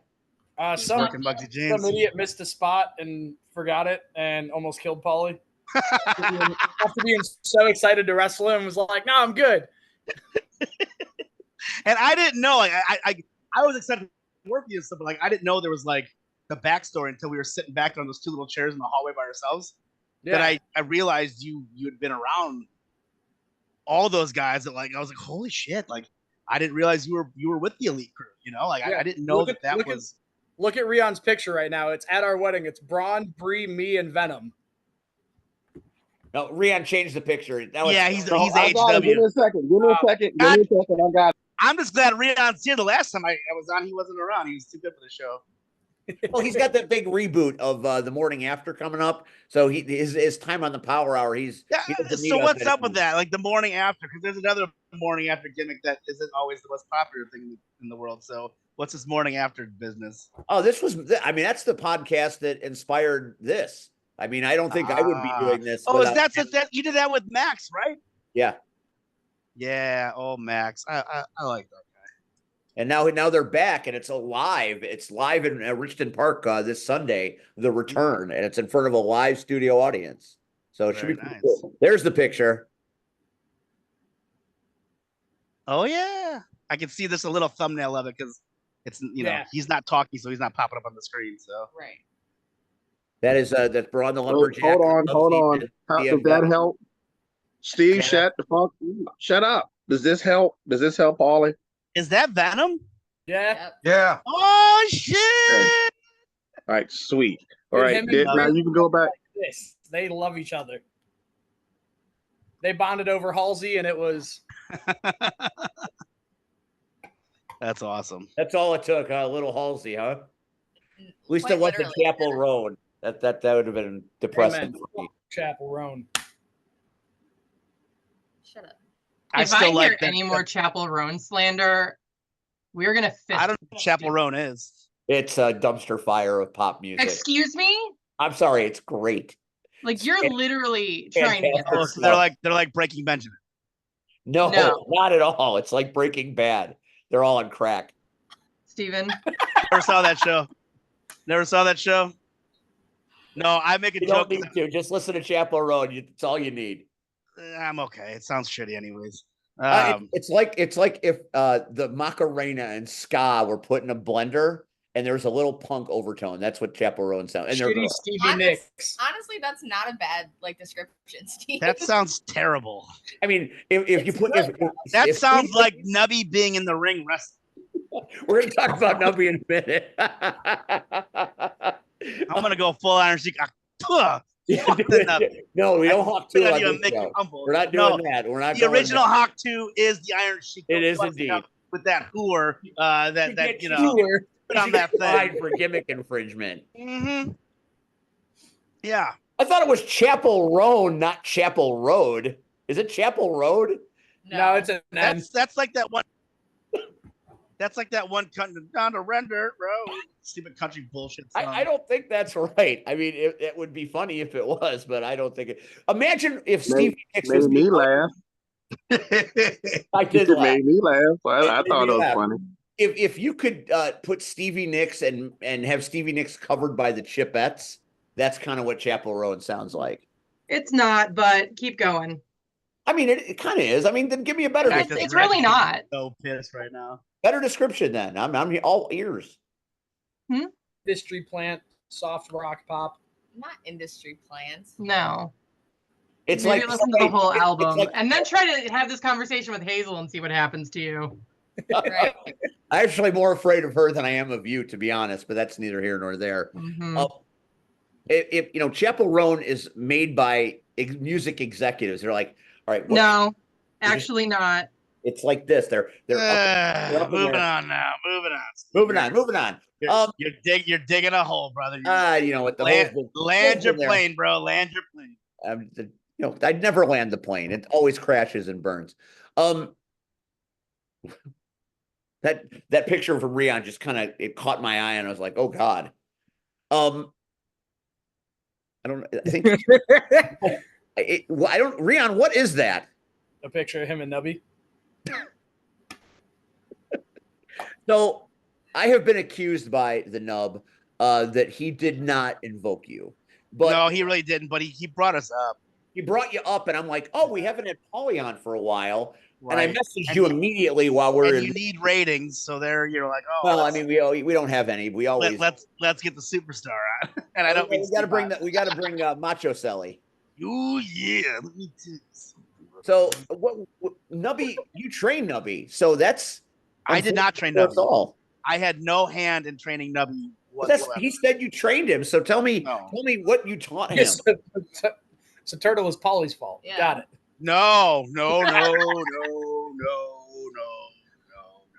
So at the Elite Pro Dojo, I can tell you the amount of practices I went to the entire time it ran was 2. So too sweet. But I went to the very first one, and then I was at one when we were shooting video for a match that was coming up between Vito, Sal, and myself. And that was 3. We also shot video for when I wrestled Aston one time in a they were called alternative matches, and they were worked UFC fights. And Jensen lost the gimmick. Yeah. So Jensen lost the gimmick that night. So that kayfabe, brother, kayfabe. But you know, as far as training Nubby goes, I was there. That was the story where I told you where he got the name Nubby. I was there that day. Because that's when we found out Primetime Pimp was training. Like, oh, this mother effer that thinks that, you know, he can sit there and slander all these guys at the LWF shows. Can't even do a forward roll without going out to the side and turning a forward roll into a barrel roll or a log roll, if you will. So here's this guy critiquing all these dudes that literally doesn't know his asshole from a hole in the wall. But that's about it. I just pointed out that Primetime Pimp was training at the Elite Dojo. Well, he's come a long way since the All Elite Dojo or the yeah, but where he started was so far off the charts bad that coming a long way, he's still not good. He's nuts. He's beloved. I mean, he is a sure beloved. Sure, yeah. He's award winning. Yeah, great awards. Great. Have I won awards? Yeah, I've won awards. I got my POW award somewhere. Okay, so that's good. Okay, so you are at least on that. I was in the Bruce City Hall of Fame. I was part of the active inductees the one year. I mean, you were nominated for a Nova Award once upon a time. You didn't win, but you were nominated. What the hell's a Nova Award? My daughter? That's a Rocket Pro Award. Yeah, no, that's awesome. I didn't know anything about that. Yeah, they're the Nova Awards, and Nubby won. Did Nubby win 1 or 2? You won 2. Yeah, but when you're cooking the books for them, you can do that. And Red won 1. Go ahead, Red. We got Nubby's picture with the award. Go ahead and show your Nova. There it is. So Red. Oh my gosh, I'm so glad you're here. 1, because I love you, you're amazing. But 2, the other day I get home from work, and so I work nights, so I get home in the morning. And as I'm getting home, Jess is getting ready to leave to go to work for the day so I can sleep and stuff. But she got a Halloween decoration for the house, and it's sitting on top of the refrigerator. And she's like, did you see our new Halloween decoration? I look up, and it's this little like neon sign, and it says, spooky. And I go, real spooky. She goes, what? I go, say spooky. She's like, spooky. I go, say spooky. She goes, spooky. I go, real spooky. What the hell are you doing? And I had to go and everything from Elite. So I was thinking of you the other morning, man. Real spooky. Good memories. Well, all right. So now you've teased the memory. Let's hear about it. No, it was just him and Marche at Elite. Like they would do the soul touches would do their thing, and like we would sit back and every time money. Oh God, they're printing money for the company right now because it was a soul toucher. They were awesome. That's why like, when Quack was looking for people, we said for Vito Jason said, "Hey, go take a soul touch." So it was in a promo. That's spooky. Marche was real spooky, and it made me laugh every time. Red, how did you guys get real spooky? Dude, you got to understand, like all our stuff just because our bond was real, we weren't forced. We weren't everybody here has been around for a while. So, when you get two guys and you just, hey, we think you guys will work together, there you go. That wasn't us because it was the 4 or 5 of us just always together, and when Elite would ask us to do something again, it wasn't where we had to think about it or, we just asked, okay, what is the bottom line you want us to deliver?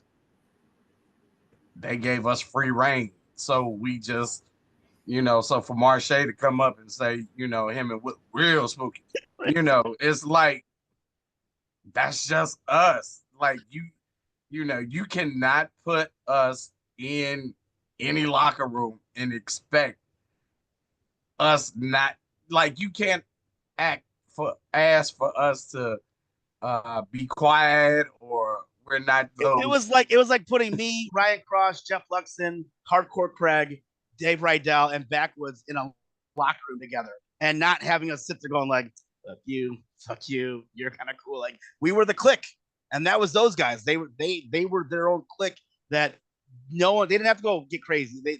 They were themselves, and they produced every time, whether it was a promo in the ring, a vignette, filming, pre-tapes before the show, or actually performing in the ring itself. You just knew that when you went out there with the Soul Touchers, you were going to have a good fucking time, and no one was going to get hurt because you weren't going to do something stupid. But yet the crowd was always going to go, "Fuck! I'm mad that match is over because we wanted more." So, can I tell a funny Dave Rydell story that just happened recently? Okay, you're not relevant enough to start cutting in on. You're newlywed. We can listen to it. Oh, coddle the baby. Okay, we cut out the power balance section, so we need some filler. I never told you to cut it out. You're like, oh shit, I'm terrified now for some reason. So, well, it's Machoselli, man. You got to be a little intimidated. Go ahead. All right, let's hear your Rydell story. So, after Super Wrestlers videos get edited and stuff, we'll have like a little watch along at Venom's house. And I was in a group chat with me, Venom, Braun the Lumberjack, and Quinn Whittick, and a number that I didn't have saved, thinking it was Eric Schultz because he showed up for the night.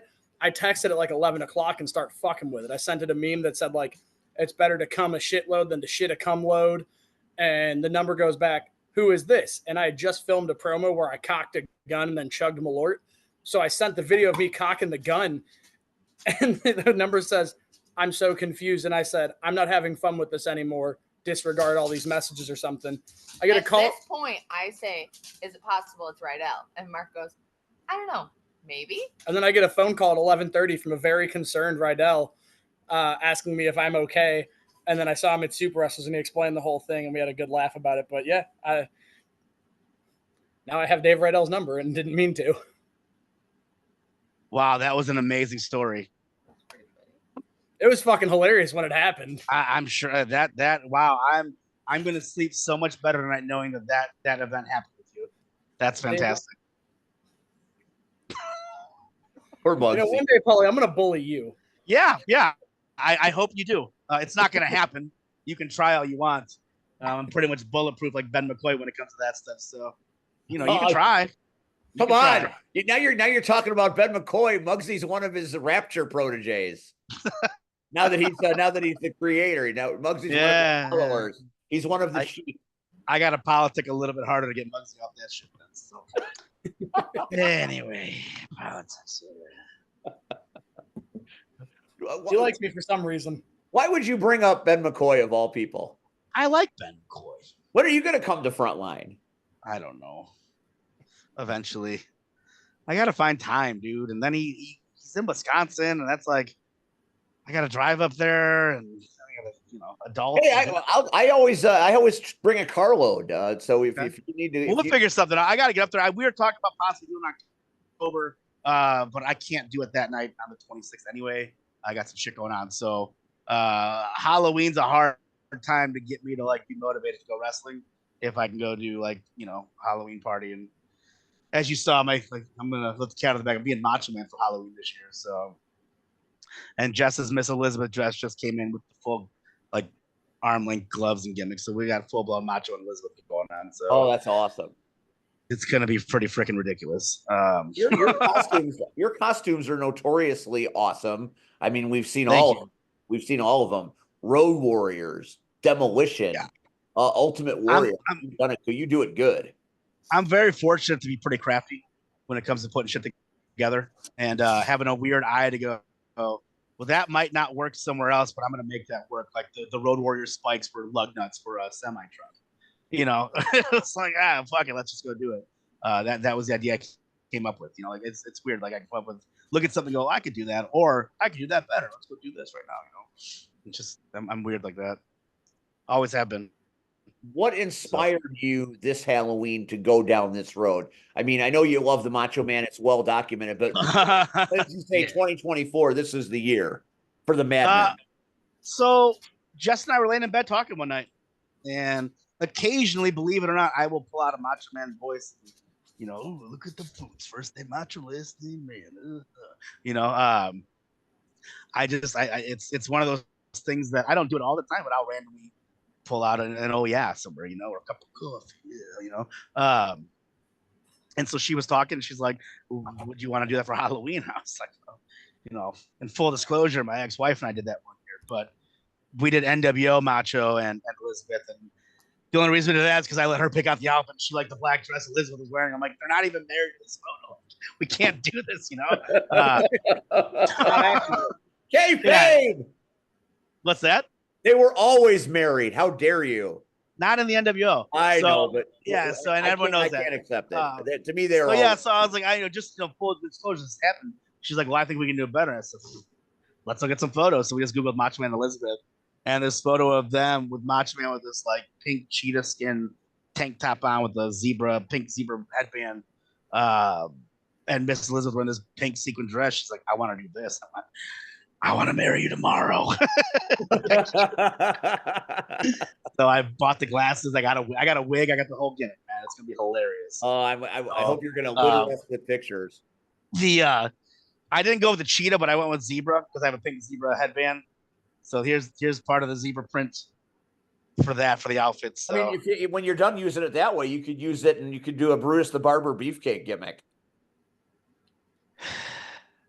Why did I come on this podcast again? I don't know. I ask myself that every time. Why is he here? I am not going to do some cut and strut, brother. Sorry, I can't do make a little that. cut. I mean, why not? I mean, you showed that you're a wrestling hoe. You can go down that road. I'll get you some slippers. I just I could be. There's always worse. Tugboat. There's always. Hey, man. First of all, here we go. Hey, man. Oh, I'm sorry. I didn't know you had a special attachment to Tugboat. A couple years ago, SSW, they brought in old Uncle Fred. And how was that? He was amazing. I think I told this story before on the show. Why do you think I fucking brought up Tugboat? Yeah, so where we were we had natural disasters outfits, and Uncle Fred was so impressed by it, he wanted to take a photo of us. We actually came here to do that with you. He was like, no, I'm going to grab my camera. I'm going first. Like he marked out for our outfits. So don't ever say an unkind word about Uncle Fred or Tugboat. I'm gonna have to pop you in the mouth. Okay, just saying. I feel like I have that coming anyway. Just always seems to be that way. Is there some wrestling person I can mention that you won't get mad about? Steve Boz. I like Boz. Boz, everybody does. That is one guy that has never ever been disrespectful or I went, oh yeah, I don't fuck that guy. Like I don't like that guy. No, he's always been super cool to me since the first time I ever met him. So no, I have no ill will towards Boz at all. So yeah, no, we can talk about Boz all you want. I like Boz. Boz is going through a career resurgence at NWA. Yeah, no, that's awesome. Good for him, man. He was in Philly and everything, so he's doing nice things. He's That's excited. Hey, Pauly, I have a question. 11 inches around. Think about it. Jesus Christmas. Wow. Were you on that IWA deathmatch show that Mickey Knuckles beat the shit out of that kid? Can you be a little bit more specific? I remember Ian came out and his kid came out and they beat the shit out of this dude because I think he was saying he was a worker and he was completely untrained and wasn't listening to Mickey. And she just beat the fuck out of him for like 11 minutes. Well, I remember Ian beating up Peter Be Beautiful.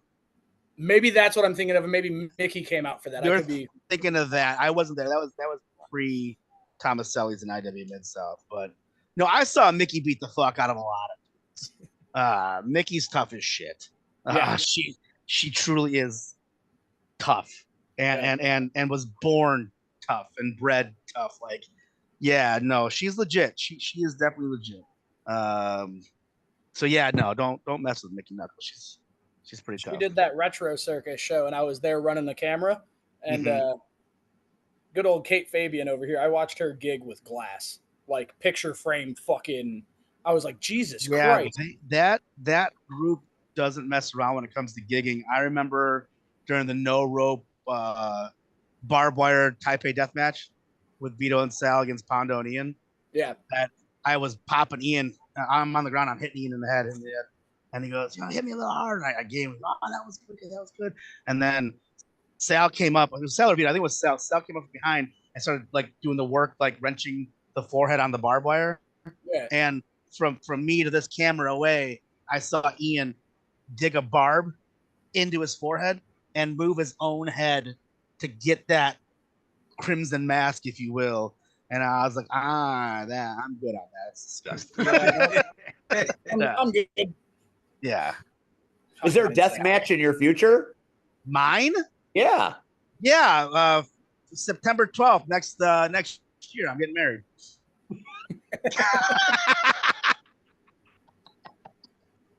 Hi-oh. That woke Bree right up. She's like, yeah, I've been one of those too. Yeah. I was just wondering what I was sitting on. I was sitting on my wrestling buddy. I'm like, what is that lump on my chair? Is that is that a Pauly Thomaselli wrestling buddy? Yes. Look at that. That's so sweet. Got the tattoos, everything. From the tassels. And where can one buy tassels? There's never enough tassels.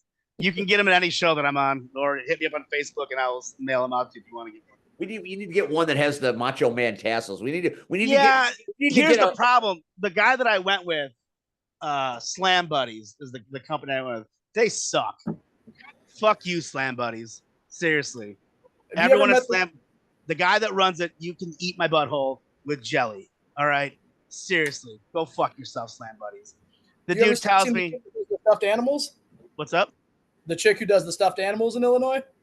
Oh yeah, I got Pauly Thomaselli in the back, and I got Pauly. Yeah, hey Nova, go grab Pauly Pugaselli and Pauly Thomaselli, please. Oh God, fantastic. Yeah. So, no, they're awesome. I can't remember what they're called. You're dominant in the world of Top Rope something. Yeah, Top Rope Plushies, I think it is. So yeah, no, she's a sweetheart. She's awesome. But no, that Slam Buddies dude. Oh yeah, I'll have it 2 months and blah blah blah. 2 months was like nothing. No artwork. Yeah, I'll have artwork in a week. You can approve nothing. I finally told the guy, dude, I want my money back. You're a con artist, and I will come find you. Oh no, sir, no. And I hate when don't mess with me going, hello, sir, how are you today? I would like, fuck you with your sir bullshit. You don't know. We're not friends to call me sir. Get the fuck out of here. Yeah, no. Then eventually, when I wanted my money back, all of a sudden production started getting made on them, and they were still late. So I'm like, I want 5 for free because you fucked me over. So I ended up getting, I got that, but it was fuck those people, fuck Slam Buddies. I found a new dude that can do it for me even better, and I can't remember his name now, but yeah, that's when these run out, I'll have more made by him. So They're popular. Do you have the Funko Pops? Do you have a Pauly Thomaselli Funko Pop? I have not done I've done a custom one for Vito that I painted, the Vito Thomaselli one, but I've never done one for myself. Eventually, I will have. I'll break down and get those made because I have a bunch of Funkos. I don't collect them anymore though. It got to be a sickness that I had to. The only cure was more cowbell, if you will. I had to like get away from it. So Wow. I will get like they just came out a couple months ago with the Razor Ramon 1994 SummerSlam outfit one, and I was like, yeah, I'll pre-order that one. Like and that one came in the mail, and that was awesome. Jess and I love Cody Rhodes. Cody was the reason she became a wrestling fan. That's why you see us wearing like matching Cody Rhodes shirts and things. Like Cody is kind of a significant thing to our relationship because with her becoming a wrestling fan, it bonded us as a couple. And it was truly the first woman that I'd been with that was like, I'm going to give this bullshit wrestling stuff a chance. And I'll ask questions without going, so why is he doing this? Who's this guy? You know, why do you like this stuff? Because it's fun. Go away. You know? So Cody, because she had seen the Dusty Rhodes documentary and seen Cody talk. And then when we watched the Royal Rumble and Cody came out, you know, she finally knew someone in the Royal Rumble, and she's like, I want him to win. I want him to win. And luckily he won. And that was also the night that when CM Punk came out, she goes, who's this skinny fat asshole? That's CM Punk, honey. She's like, I don't like him. I go, no, not a lot of people. I go, but there's also a lot of people that really. She goes, that doesn't make sense. I'm like, just go to a show sometime. Sure as shit. Fast forward a couple months later, we're at Raw, and like the show hasn't even started. They're going, CM Punk. CM Punk. She's like, God, I get it now. Yeah. We were at the wedding on Saturday night, and you know, I have never had a in-person encounter with Braun without him just railing on Phil at some point. I wasn't even expecting it. I'm like, we're at the wedding, and he's like, fucking CM. I'm like, dude. If he's awake. Yeah. Right. It was funny when we saw him at the Brewery Brawl over here in June in Bloomingdale at Wolf Den Brewery. He was there. It was his ring rental. And Jess was there this day. I'm like, oh, you guys actually have something in common. And he goes, how? Like I don't know this chick. You know, I'm like, she doesn't like CM Punk either. He's like, hey, bestie, what's up? I was like, wow. My favorite pastime is finding things to rile Braun up about. Like, yeah. Something, and I said, hey, mention it to Braun. And Mark's like, not You're now. Lucky he likes you, though. Yeah, no, you got to find him in the right mood, in the right time. Did he eat a sandwich that day? Like, don't let him get angry because he'll mess you up. Braun is that guy that's deceivingly nuts where you go, I don't want to mess with that guy. ARW's been an interesting time the last year. Yeah, I heard a few stories. I don't really give two shits about it, if I'm being real honest. Like, Yeah. You know, indie wrestling, yay. I mean, like, I got a year left. That's my timeline. I got a year left, and I'm out. So I'm getting the motorcycle on Thursday. We'll see how much longer I'm around. Good luck on that one. Be safe. Yeah, that's fair. I'm wondering now. You mentioned that you and Jess are both Cody Rhodes fans. Is that one of the big surprises at your wedding? Is Cody Rhodes going to officiate? Is he the officiant? No, he's not. But he's gonna be my best man. So, well, I knew it had to happen. There had to be something because he'll do that shit. Honestly, do it. If that were to happen, I could die the next day and my life would be fulfilled. I mean, if this gets back to Cody Rhodes. Listen, Cody, if anyone knows Cody Rhodes, and you see this or hear this, Cody, I will gladly push Vito and Sal out of my best men to have you be my best man next year because even they would understand if you just showed up. Like, you don't have to do anything. I don't need you to throw the bachelor party. I just need you to show up and do a couple waves and we can do your entrance together once. That'd be fantastic. Whoa, yeah.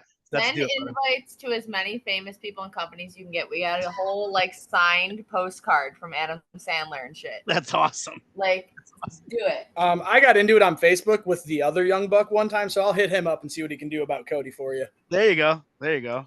I wrestled them one time. Beat them. Bucks?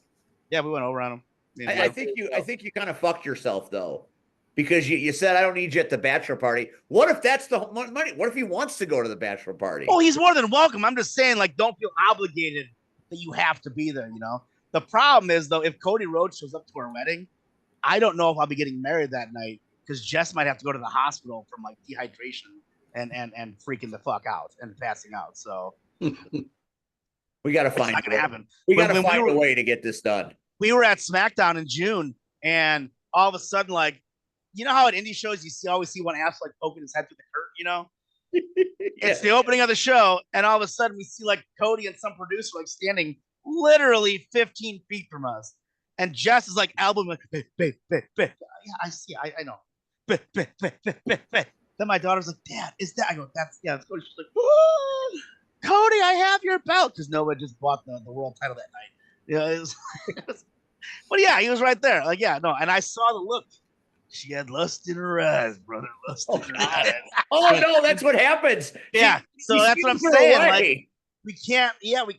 I don't know if I want old Cody at my wedding because it might not happen. That would be what a conflict of interest. How awesome would that be, though? Like, for real, like. So I don't know Brandon that well, but I mean, I'm Cody Rhodes and I'm dashing. Yes, you are, sir. Yes, you are. Yeah.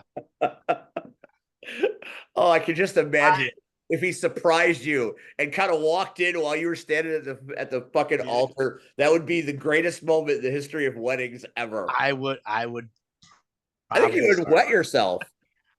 I would definitely have him sign my Cody Rhodes weightlifting belt that I may or may not be wearing at some point during that night. So he's getting closer and closer to you with each picture. Cody's coming out of the screen at you. It's like he knows. It's like somewhere he knows. The best part about it is I told him, like, you know, I met Cody before. And Jess is like, no, you didn't. Yeah, I met him before. Like, we shook hands. We hung out at a show. She's like, no, you didn't. And so when we watched this doc on Peacock, they talked about him leaving and how he was running the indies and stuff. And I told her, I go, this was that time frame. No way. And I don't know why I didn't, because I was at that point is when I really started getting more photos with people and things. I never got my photo with him, and I'm so upset that I didn't do that. But that was at one of the Pro Wrestling Blitz baseball shows, and I'm so pissed now at this point that I never got that photo. But yet him and I were able to have a 5-minute conversation in the hallway together one time. It was awesome, man. The dude's super. What does one talk to Cody Rhodes about for 5 minutes in a hallway? Hey man, how you doing? Good, you good? You know, I just want I'm big fan of your dad. That's the standard bullshit. You know, who are you working tonight? I can't wait to watch you and Abyss wrestle each other. You know, all that other stuff. You know, was WWE really that bad? Being Stardust, did that really suck? You know, things like that. It was nothing.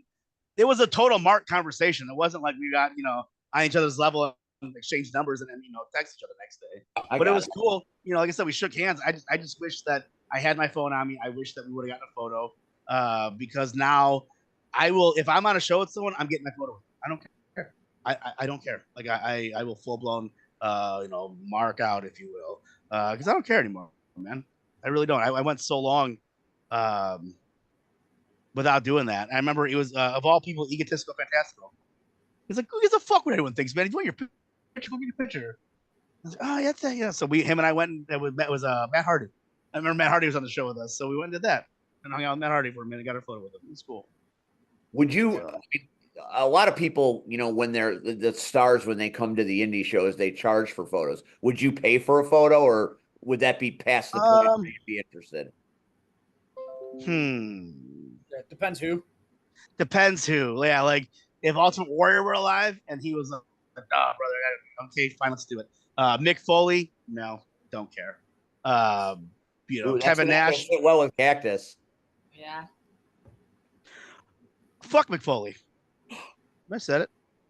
I think she's either asleep or she's eating, or there's some. Maybe she's tending to Mothra. Mick was a dick when I met him. Really? So yeah, he was a dick when I met him. And, well, you don't really hear that very often. No, and it wasn't anything to do with any of the boys.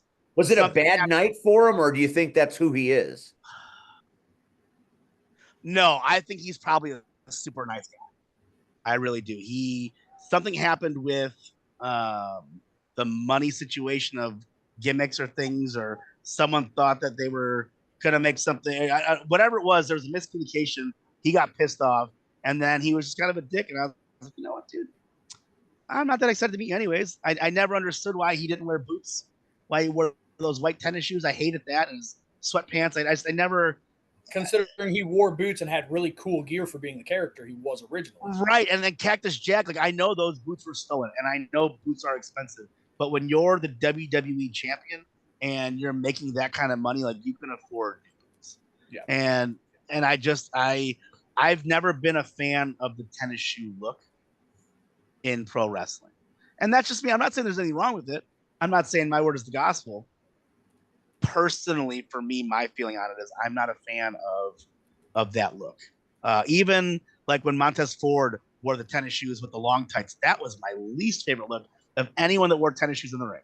I was like, that's stupid. What's that? It doesn't fit. It looks awkward. It's bulky. Yeah, it looks awkward. And now I think he wears like boxing boots now, which looks way better. In my opinion. Who the fuck am I? So I'll allow it because I hate someone who is universally beloved. Who? Like, no, I'm not going to say it. Why? Unarguably more famous than Mick Foley ever could be because she was a dick to me. Actually, well, let's say the name. Who gives a shit? No, really, I can't say it. I'll say Why? it. I'll say it. I will Why? not say it I will not Why say it can't- publicly. why? Once I say who it is, you'll know, but I'm not going to say it publicly. Well, yeah, I'm gonna know because you're gonna tell me who it is. Exactly. But no, Exactly. why can't you? What your wrestling career is gonna be ruined?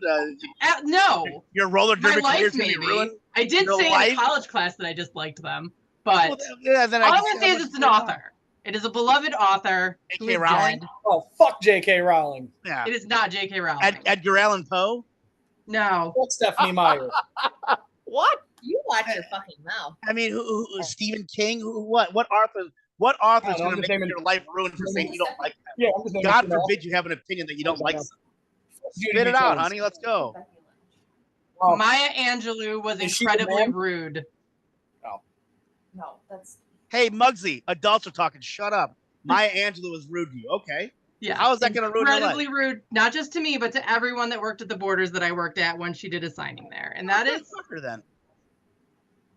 I mean, That is why. What did she do specifically that irritated you? I mean, we've all been around somebody that comes in and you're hoping it's going to be a great experience and it sucks. I could go down. Teddy Long. Yeah, fuck Teddy Long. Like Sabu. very, very dismissive of everyone that was trying to help her. Yeah. That's the greatest picture he's posted in any show. Wow, that's fantastic. Oh my God. And it's the same thing. I mean, maybe she was having a bad day, but when Right. you're doing your best to make somebody happy Yeah, and they're just not. Fuck and they're them, just you know?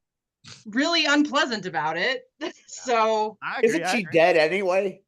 yes, may she rest in peace. I am not trying to cause, Well, I mean, at least No. she's not going to watch the show later and be pissed. obviously, right. I mean, I'm not trying to like cause any slander or anything, but I think I you're going to mean- be okay. I yeah, thought he was going to go after Judy Bloom or some shit. Yeah. no. Put over my that would good be buddy wrong. But Carl. George Foreman was hilarious. He stayed long after his signing was over to take pictures with people. So, Yeah, he seems like a bag of fun. Lovable. Red, you love Teddy Long. I don't know why you got Fuck up. Teddy Long. Fuck Damn, Teddy damn, Long. player. Fuck Teddy Long. What did Uncle Teddy do to you? Oh man, we had him on the show. We had him as a guest on Last Man Talking, and Red was not happy. No, you tell the whole story. Go ahead. I think Red. he did. They had him on the show. No. This So started. Steve This is going- when he was hit. This is crash tested when he was So- hitting on Angel. So Steve That was just embarrassing. fast forwarded. So when Steve and that other place wanted me to join and be his second, and I was like, okay, cool. You want me to be your co-host? Great, cool, no problem. And like a week passed, and he said, "Oh yeah," and our guest is Teddy Long, Man, and he already knew how the fuck I felt about I had Teddy to break it to it was very uncomfortable conversation. the night that Teddy came on was also the night Joe Laurinaitis passed away. So everybody was really in their feelings. But to go back to the original story, so we're at crash testing. Teddy Long is. Did I ever tell you how I thought I had a hand in killing animal, road warrior animal? You what? So there was a time where an animal was going off online about Trump this, and he was like uber Republican, and I thought that was really odd. And I had an S&S shirt that had the animal logo on it, and that day I threw it away, and the next day he died. And I went, I think I killed one warrior animal. It's a joke. I'm not. Yeah, it was one of those things. It was a coping mechanism to go like, man, I go, a guy that I loved as a kid is dead. But yeah, I remember I threw the shirt away, and the next day he died, and I felt terrible, and I couldn't pick it out of the garbage because there was like dinner from the night before was thrown on it. I was like, yeah, this is not washable or savable at all. Yeah. Oh, that's unfortunate that you had a hand in the demise of animal. I feel I did not have a hand in it. You feel dirty? I mean, I would feel kind of dirty. I felt slightly guilty. Like, oh no. Yeah. So imagine how Rachel feels about having a hand in killing Maya Angelou. Right? No, I had nothing to do with killing Maya Angelou, but I did have a hand in killing Macho Man. Now we're gonna fight. Oh boy. Yeah, I've actually. Oh, I'm glad you brought this up because this is actually something that has happened to me multiple times. And so far, I can take credit for killing Mac Miller, Amy Winehouse, Betty Ford, and Macho Man Randy Savage. If someone, yeah, I mean, wait. I'd hate to see who else we lose, honestly, if we let me go unchecked. So how did you do this? How did you do this? Wait a minute, Rhyan's calling a timeout. Rhyan, go ahead, Rhyan. Where's the head? I'm sorry. Steve has it. Look, you keep bringing up people. I'm trying to keep up. Give me a minute. Give me a fucking minute. He's trying to find a picture of Betty Ford. Okay, I'll slow down for a minute and explain. Like Betty Ford, you want me to look up Betty Ford? Like, whatever. All right, I'll be back. Okay. So what happens is put a curse on all Jeep Wranglers or something? That Macho Man. Why would you do that? How'd you kill Macho Man? It was completely unintentional. We were discussing all of the weird ways in which wrestlers have died. It was like a long overnight trip. This was like, I was pregnant with Hazel, I think. And I said something about, I'm shocked Macho Man Randy Savage is still alive.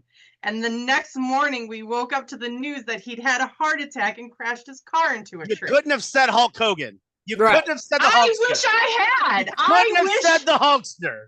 I wish with every inch of my being that I could go back and make it Hulk. If we could go back and do that, I would. American beer. Hulk Hogan was across the street from my job. Fuck Hulk Hogan forever. Fuck Hulk Hogan. Yeah, fuck Hulk Hogan. The amount of people that are like, Brandon, you didn't go see Hulk Hogan at Women's. I wouldn't go see Hogan if he was in my living room right now. You know, in fact, I would go in there and I would throw him out. That's what, and I'd kick him in the nuts and I'd throw him out. Fuck Hulk Hogan. Well, my dad liked to say I wouldn't piss on him if he was on fire. I wouldn't piss on that motherfucker if he was on fire. No, Hulk Hogan was across the street from my job last week in New Lenox selling. Right, yeah. And there was a line around the fucking Jewel, and a couple of the customers that know I do the wrestling, they're like, we thought you'd be the first one in line. I said, back when I was, 18, 20 years old, I maybe would have been in line, but I've had a chance to be in this business for a minute, and I'm not waiting in line to see Hulk Hogan to hawk beer. No, Hogan can sizz my diz as far as I'm concerned. That guy sucks. My uncle brought his stepson for the meet and greet because my cousin's a big wrestling fan. He got me like an autographed 12-pack and brought it to my rehearsal dinner. And that's cool, man. Right. Again, if people like him, people like him. I just don't like racist and things and people that lie all the time, or like when Warriors dies and all of a sudden they're best friends, and like when someone's wife has to call you out going, my husband didn't like you, dude. Stop it. And it's also the fact that he won't take accountability. Like, I don't know if you saw that interview recently where he said that eventually people are going to forget and he'll be beloved again. Yeah. No, they won't. No. Yeah. No, you get to a point where everybody's tired of your shtick, and it just doesn't work. Like it's a pattern. It is a pattern of behavior. Yeah, the guy sucks, dude. He's not even worth my time to talk about him right now. For real, like I can't stand Hogan. I'm actually waiting for him to pass away because I have my original like Hogan Tearaway shirt, the Hulk Rule shirt. I have that framed, and I can't wait to throw that bitch on eBay for like $1,000. I was hoping And you had him in your death pool. yeah, and no, I don't have a death pool. That was Vito Ben and Joey Eastman. I wasn't a part of that situation. Anyway, yeah, no, fuck Hogan. Fuck Hogan right in his butthole. So we went down a rabbit hole very quickly. Red, continue with your Teddy Long story. I love this because Red was so angry.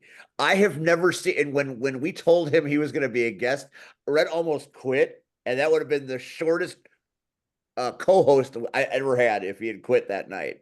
Go ahead and dish on Teddy. So, Real quick, Red, I'm going to leave on the note of fuck Hulk Hogan. We might go to the Indianapolis Zoo in the morning, and that's a decent little drive. So I'm going to go. It's like 4 hours. Coming to you this winter on Netflix, the Mugsys, coming soon. God bless you guys. Thank you for having us as part of your wedding. We had a great time, and we will see you Sunday at the morning after. Enjoy the zoo. And not only fuck the Hogan, but fuck nothing. Bye, guys. See you, Pauly. Bye. Of course, is Mugsy and Bree, the Mugsies, and they're great. It was a fine wedding. All right, Red, dish on Teddy. Well, we still have some time left. Oh, I mean, I'll make it short. Man, was Red mad. So opening match, and I was managing Miles Mercer and Willie in a scramble. And also in this scramble was Machine and Tommy Heisman under his other gimmick, Ace, whatever. It was the plague. Yeah, the plague.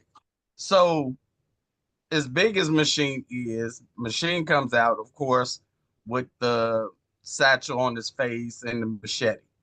Now, I'm standing there in his way. And I'm like, okay, let me get the fuck out his way. So, I mean, again, we're having fun, during the match. I'm managing my guys or whatever. And constantly, because it's a scramble, everybody is being thrown everywhere. So I've got to fucking move so I don't fucking get hit. So at one point, Tommy Heisman grabs the machete and chases me out the door. We're in the parking lot. We're having like, oh shit, everybody ate that shit up. Great, cool, no problem. End of the match. We wait till the end of the match. Match is over. Everybody leaves. I go collect my guys. We go to the back. Everybody that was in the match was pleased with the match. The company seemed to be pleased with the match. So Teddy was standing there, and I asked him, I said, hey, did you happen to get to see the first match? And he was like, yeah, I saw it. You were horrible. I'm horrible. He said, you're a manager. You're supposed to stand there. What? When someone's coming at you with a machete, you're supposed to stand there. I'm supposed to just stand there and get my ass whooped off of what preference? You're a manager. You took away from the match. How did I take away from the match when? He's talking because you distracted people to look at you, even though you're running out. You did the right thing technically by being a chicken shit and leaving, but where he's coming from is you made a mockery of everyone else in the ring by making everyone look at you. What he means by you're a manager, you're not supposed to do things. You're not supposed to be seen. You're supposed to have everything be towards your guys. That's all he's saying. He was. Well, guess what, Pauly? That ain't the way that shit came out. That ain't the way that shit. It's how it came out to me just now. You're butthurt because you wanted praise from a guy that you probably look up to a little bit. And then here's the thing. When he didn't give you the praise that you felt you deserved, then you're like, fuck that guy. And you know why? Because there have been way better people than Teddy fucking Long that have loved what I fucking do. Sure. And so for all those people that love the way you do, why are you so butthurt about one person not giving you praise? You want Because and you hold on. like You want like the me, honest like answer? like you, like me, like anyone else that posts on social media, you want that instant gratification. And when it's a guy that you probably looked up to that was on TV that has done more than any of us could ever even imagine doing in the wrestling business, you didn't get what you wanted out of it. And so now you're saying, fuck that guy. I'm not saying you're wrong. I'm being a dick for the fun of being a dick right now. But at the end of the day, tell me I'm wrong. Tell me I'm wrong. No, I'm going to tell you why. And this is going to sound Because crazy. I'm right. You're No, trying to justify you're trying no. to justify your reasoning for saying fuck this guy because he didn't give you your flowers when you felt I deserve everything. Again, I don't think you did anything wrong. But in that moment, you wanted him to go, damn player, I'm gonna get you on SmackDown one day. And you didn't get that, and so now you're like, fuck that guy. No, I wanted him to, because honestly, he's black. He is? No shit. Get I the know, right? fuck out of here. Teddy Long's black? No way. So understand, anytime I just that thought he was super tan. He's fucking black. Oh, so shit. anytime I've interacted with any black superstar and I've asked for their honest opinion, I've been able, whether it's good or bad, period. But the way he delivered it that night, But it do was you like, kind of feel you because know in a what? way you're like Chicago's Teddy Long, that you didn't get your flowers from the Teddy Long, you were like, oh, now my feelings are hurt. This just cries my feelings are hurt, and I wish I would have gotten more of a praise than a criticism.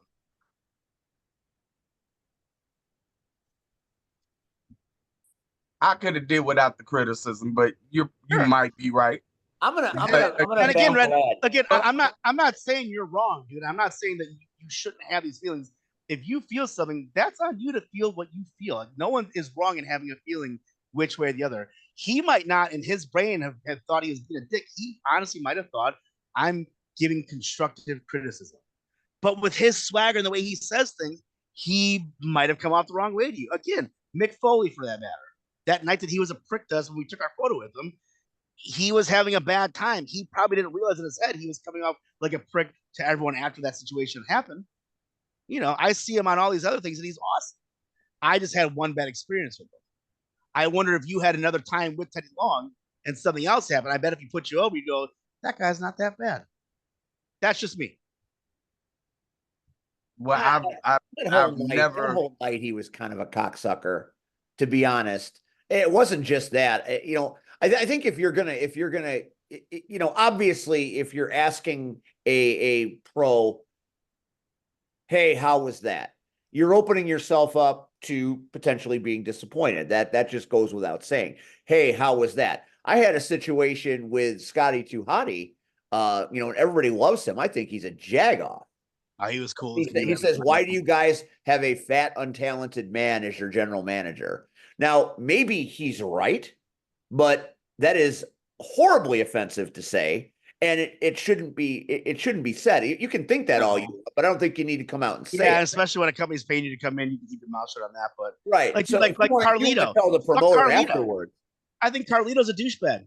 Yeah. I would not mark out to see Carlito because the one time I was on a show with him, he big timed everyone. He felt like he didn't deserve to be there. He deserved to be back on TV. And this is like 2017 at Blitz. Like, nah, dude, fuck off. Like, you're not even relevant anymore, dude. Right. Fuck you and your Apple. Get the fuck out of here. So, right. Again, some of these people, I wasn't there, so I can't say, oh, Red, you're wrong for feeling that way. But I think a lot of your feelings come from you probably looking up to Teddy Long a little bit, both being African American. And then he didn't give you what you wanted to hear. So you're like, man, fuck that guy. I think you could. I'd feel the same way about Macho Man. If Macho Man, oh brother, you fucking suck. I go, well, fuck you and your raspy voice. I'll kick you in the dick. But the only Macho Man story I have is where I was a 10-year-old kid, and he made sure I got my autograph and told the security guard to lighten up on it. So he's a hero. He's a hero. Absolutely. Yeah, there's a reason when my dad was making fun of me when Macho Man tattooed my leg. It's like, Dad, you're the reason why he's on this league. You know what the fuck? Fuck you, dude. So, well. Yeah, that night of crash tested Teddy Long was a jag to everybody. So maybe he was. You were also crash tested. But he also was not the greatest when he came on Last Man Talking either. So it wasn't a night; it was a pattern of behavior. Yeah, and I've worked with him in a couple of places. And he's been kind of a dick everywhere I go. Well, you know, again, he's probably bitter that he's not in WWE anymore either. Well, you want to talk about that? Well, I'm not going to go there. But anyway, Red. Speaking of wrestling companies, RPW, bring me back. I miss you guys. Wow. And we just saw RPW on the big screen. Yeah. And for 3 hours, you want to talk about a sobering moment? For 3 hours, I got to listen to myself do commentary. I need to shut the fuck up. I need to retire. It's not great. Thought it was good. Hey, Red, he finally figured it out. Finally figured it out. All you haters that have been telling me for years, yeah, I got you. Because I don't usually watch my own shit, but Right. I was stuck for 3 hours. And I like when you commentate my matches because all you do is put me over. So and aside from a few funny comments, I'm like, God, that's a lot to listen to for 3 hours. Yeah, I think you feel that you need to constantly be talking. Like I feel like if I think you look at commentating like motherfucker, don't be Teddy Long. No. Hear me out. I'm gonna give you my opinion, and maybe I'm not right, but think about it. I think you look at commentating at like especially RPW things like you do this show. If we sit here like this, no one wants to watch a show because dead air sucks on a podcast, right? True. But if we're watching a wrestling match, you can give a funny anecdote. Oh, here's Damian Dick Fuck, and this guy likes to this, and he likes peanut butter jelly sandwiches. Boom, boom, boom. Match happens, spot happens. Yeah, and then you can kind of let things happen. Wow, look at that move they just did right there. Oh, that brings you up to time. You can go up and down with your. You don't have to constantly be talking because again, there's something going on in front of us. Whereas here, granted, people can watch the screen, but do you want to see people doing this, not talking? Or if you're listening in your ear at a gym, on your podcast, or at work on your podcast, you need to constantly be talking. So I think you need to separate the two of commentary with action going on in front of you and podcasting where you constantly need to be talking because dead air sucks in this. I'm about to be the double nickel, Pauly, so the writing is on the wall. 25 is it for me. It just has to happen. But that's neither here nor there. That 25 is it for me too, man. So yeah, we're walking away together, but we're walking away with pride. Maybe not as much pride as I had a year ago, but I'll take what I can get. But dude, I guess I love the matches that I've had where you commentated over my show. I loved it. Well, you put me over. So, fuck, that's the best. Yeah, don't hate the guy that put you over, right? Never. It's like you're never rude to wait staff because they control your food. And you don't be rude to the commentators, and you give the commentators things to say. Hey, man, when I do this move, say this. Why? Because you're going to build on this. Blah, blah, blah, blah. You and I have a personal relationship. You can talk about the power ballad stuff on the commentary. You can talk about conversations we've had where, oh, yeah, one time Pauly told me, blah, blah, blah, and right. That's the funny anecdote that can get away from the wrestling. And then, oh, look at that move, or shit, he's really selling hard right there. I hope he's okay. Blah, blah, blah, blah, blah. Bring it back. I still wish I got to commentate the thumb wrestling match. I still wish I could have put voice to that match because that would have been. I would have made thumb wrestling the most exciting thing since they I love it's so funny to me because there's certain times that I've been on here, like you bring up the retirement match, and like I told you that one time, I still feel bad to this day because I saw the air get deflated from the tire. And I'm like, oh, that was just another day at the office. You're like, but I really liked that one. That was we did. The fact that we didn't mark out together for it, I felt really bad. And then that one, that was just protecting Joey. He got a concussion earlier in the week. Yeah, well, I'm not going to go out there and start doing head drops on one of my best friends, the guy that's responsible for me meeting my fiance. I'm not going to go to that's how much of a good friend he is. That he wasn't trying to hook himself up. He was trying to find someone for me. Come on, dude. What kind of friend are out there? There's not friends of that anymore. No, that's good. That's a road warrior. Yeah, that's a road. Yeah, that is someone that Jeremy Renner, Ben Affleck. Like, hey, listen, I need you to come with me. You can't ask any questions, but people are gonna get hurt. Whose car are we taking? Yeah, whose car are we taking? Like that's Joey. That's Chi-Chi. And that match is still one of the favorite matches. I was backstage at POW watching it on a monitor, and everybody's like, dude, they're not doing nothing. Why are you so over this match? It doesn't matter. It's fucking brilliant. Because we had a crowd the entire time and took one bump. It was a roll up before we got jumped. God, it was amazing. So it's such a that was May. Yeah. Work harder, not smarter, or work smarter, not harder, right? Yeah, keep it simple, stupid. Kisses Always goes be great, man. ABS, always be selling. ABW, always be working. Always be working. I heard it was always be selling. It was something. ABW, baby. Always ABW. be working. You're not really wrestling right now, and you're talking about maybe you're working at POW right now. When's the next POW show that you're going to be a part of? Wrestle Rage, November 2nd. Oh, Wrestle Rage is coming. That's right. Yeah. So unfortunately, due to my wonky work schedule, I cannot be at the October show, but I took vacation for Wrestle Rage. So I will be there on November 2nd, Melrose Park. Look up POW Entertainment on Facebook. Look up Jim Blaze, not Jimmy Blaze, although we all call him Jimmy, but on the book, he's Jim Blaze. Look up Jim. He has all the information. He's always sharing and stuff. Come check a POW show out. Is POW not at the same venue that Wrestle Rage was last year? Because that venue is fucking hot. That venue no longer is hosting concerts and things like that. It doesn't exist anymore. Oh no. Yeah, which sucks. That was an amazing venue. The locker room kind of was tight, but that was an amazing venue for shows. But yeah, they're not doing that anymore. But seriously, like, POW's been in business now for over 20 years. They never disappoint. The longest running promotions in Chicago. The godfather of Chicago wrestling was Sam DeCiro for the longest time through Windy City and the talent that he produced either at Windy City or through guys that had left and started their own stuff. But it was, basically Sam was the reason that, Chicago even existed. And I truly feel at this point now between Boz, there's like families now. There's not just one godfather, but there's a few Dons around. And I look at Jimmy and Boz as the two major Dons of Chicagoland pro wrestling that, if you want to go one place, you hit up one of those guys. Hey, this is what I'm doing. And because they're both running great fucking products right now, dude. They really are. Wrestling has never been hotter than it is right now. And you're getting two very good products out of those two companies, CSW and POW. And I don't even work for CSW. So, for me to like put something over, like it's got to be something fairly decent, right? And I don't work for CSW. This isn't me going, hey guys, book me. Although I would love to, but this isn't that. I'm just saying as far as two companies in Chicago go, those to me are the two top that are just crushing right now. So I'll have to talk to Hades about that on our front line. My old tag partner. Yeah. From the Elite days, buddy. He is he is a brainchild. He is a smart fucking dude. I'll tell you that. Very few people I respect in this industry as much as I respect Jason Hades. I don't think I'd still be doing it without him, to be honest with you. But Hades is awesome, man. Holy fucking talented.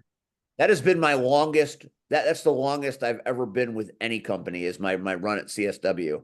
I'm 5 years there now. Wow, that's awesome. I started in 19, and I haven't looked back. It's pretty cool. That's awesome. So this weekend, we've got Night for Tyler at Frontline Pro, and a lot of Chicago people are making the trip up there. You've got Jason Hades heading up there. Marche Rocket heading up there. Hades is fighting Quinn Whittick. Marche is fighting Aaron Xavier. And then we've got some CSW guys that are champions that are tussling. The heavyweight champion, Warhorse Jake Parnell, the Nihilist, or what do they call him? He's called him Commandant now, I believe is what he's going by, versus Joey Jet Avalon, which I've never seen them fight before, but I'm looking forward to calling that match. So we've got some really, really interesting matchups happening, and Swoggle's going to be there, and it's always fun to have Swoggle around. So it's going to be and it's free. You have to pay for it. It's a free event. It's all in support of Tyler. They fund a scholarship fund. So all proceeds from this show go to Tyler and the school in Marshfield. So it's something that they're very proud to do every year. This is number 7. So this is it's a yearly thing, and they've really, really put the emphasis on cutting edge super. I mean, these are some talents that are everywhere. I mean, Parnell has got I think I saw a picture of it. He's got 15 titles. How do you have 15 titles? That's a lot of titles. That's a lot of working, man. It's called get your ass out there. That's what I don't do anymore. I don't care. Like and I'm not knocking. That's fantastic. It really is. The business needs guys like that, and that's why for me, like I said, I'm gonna give it another year, and then I'm done because I feel I'm the old guy in the locker room now. I am. Like I look back and all my friends have either quit, or they're not there. Like they're kids. It's a different world to me now, and there's nothing wrong with it. But at the same time, I don't like being the old guy taking up someone's spot that could possibly doing it better than I can. And I said I got a year left. I think. Talk to me in a year. Well, I mean, we had Red retire last year and go on sabbatical. So I remember that. And I'm pretty sure I called that, but you'll be back. You'll be back. Yeah, he was in a rumble. Right he's got matches coming. So yeah, he's not. Yeah, I ain't got no matches. Pretty sure I called that last year, man. Just saying. I'm not involved. I like Monaco's and Jack Coke if you want to, pay a debt that you were wrong. It's okay. I just walk out and wait to the people. Yeah, there you go. That's all I do. I mean, they love Red so much at Rocket Pro that at the big silver screen premiere on Friday, he had his own drink at Hollywood Boulevard. Right. Yeah, but he's gone. He's done. And it was delicious. It was way better than the turtle slime. Anything is better turtle slime. I thought he was going to be here tonight. Where is that nerd? They had technical difficulties doing the JFW podcast. So they're doing it tonight. And he threatened me. He said, if I'm not nice, that they're going to ridicule me. And they ridicule me pretty much anyway. So if you're not nice to me, I'm going to ridicule you. Look at me, I'm turtle. You don't understand. I started going bald at 12 years old. Look at my receding hairline in my school picture. I'm turtle. Your name's Nubby. Stop calling yourself turtle. There's the Steve Red drink. I paid $9 for that red elixir. Just come out with a stump of a logo on your hand, on your gear. It's Nubby. You got a fucking nub, you nerd. He's certainly over at Rocket Pro. Even when I'm watching it on the big screen, the pop. Hey, Rocket Pro, book me so we can make sure Nubby's not over anymore. How about Pauly Thomaselli versus the Amazing Turtle? Dude, I'm not jobbing, but I'll do that any day of the week. Let's go. All right. I know Kevin watches this show sometimes. Kevin, we got to hook that up. Hook it up. Versus Pauly. It'll be the greatest commentary of my life. Consider a retirement present for me. Yes. I would love to do that. It'd be fantastic. Real quick before we go, Cactus was at Riot Fest over the weekend. And how did that work out for you? It was extremely rainy. We got there late. We were only able to go to one day. But I caught a tiny smidge of NWA while waiting for something corporate to play my favorite song. And I did see Natalia Markova and Lily La Pescadita beat Tiffany Nieves and whoever her partner was. I could not see clearly who her partner was. They are fantastic wrestlers at what they do. When NWA Chicago has shows at Highland Park, Nieves and Markova have gone at it repeatedly, and Lily has been involved in their shit now for about a year. Lily is on the rise. She is everywhere. She went to Philadelphia for NWA, so her star is on the rise, and I think she's going to get CSW gold before long. What were your impressions of NWA? Were there a lot of people watching it at Riot Fest? How did that setup look? There were a lot of people. They were like right behind the Ferris wheel. So you had the people in line for the Ferris wheel watching, the people going into Riot Land watching, the people that were backed up for the something corporate set watching. And then they had a really good turnout around the ring itself. And they had like a really good mic. You could actually hear could hear the ref a couple times, and the announcer was doing a really great job of expressing what was happening, especially because at Riot Fest it's so loud and it's so crowded that it can be hard to see what's happening. But Kyle Davis is doing the ring announcing, and he is really, really good at what he does. Yeah, it was a fun time. I wish we'd been able to see more, but like I said, it was muddy, it was rainy, and when something corporate was over, I was skedaddling over to see Rob Zombie halfway across the park. So Hey guys, real quick, I gotta cut you off. I'm sorry, I gotta get going. I gotta go put my daughter to bed and be a good dad here for a minute. So All right, Pauly, thank you so much. We'll see you Thank at you, Power guys. Wrestle Rage. And absolutely. if Nubby gives me shit, I'm gonna need you to come back on again. We're gonna get that match. Book that match. Get it booked. Get it booked. You know what? Not for nothing. I just want to see the yellow stain in his singlet as they're standing across him going, come on, dude. Come on. And I'm going to give him the first shot. Let's go. If you're Thomaselli trained, you should know how to hit. You better knock me out because 1 or 15 of your punches or forearms equals 1 of mine. So let's go, Nubs. Let's go. And C-Man's not out the gauntlet. C-Man is not going to be there to help you, dude. And I'm going to take whatever shitty belt you have. I'm going to polish it up real nice. And I'm going to put it around my shoulder instead. Fuck you, Nubby. I'm out. Peace. Goodbye, Pauly. Bye. Machoselli. All right. Let's wrap this package up. Yes, because now I have to go be a good mother and put my child to bed. I think we talked about just about everything. Red, we're going to be in a car ride, so we'll have some stories next week about our 5-hour car ride to 10 hours. We're going to be in the car. A 10-hour car ride. Let's also end with the fantasy football domination of the Agents of Chaos over the Sea Red and the Soul Touches. It wasn't no domination. Don't act like you came in to Monday night and I was very beatable. You should be angry at Joe Burrow and the Washington Redskins for not throwing to Jamar Chase and T. Higgins. Shit. One just got back. He ain't 100%, and the other one, he playing like shit because he ain't got no goddamn contract, or he don't have the contract he wants. So I just want you to know, you got beat by 18 in the blue. Yeah, but guess what? Your record is just as bad as mine, so it don't fucking matter. It's too bad. You're better than me in the Kid Lat League. I think you're 2-1 in the Kid Lat League, and I'm 1. I am. I'm 2-1. That is your I am Iron Man team. You know what happens to Iron Man, motherfucker? He did. He ain't dead. And he becomes Dr. Doom.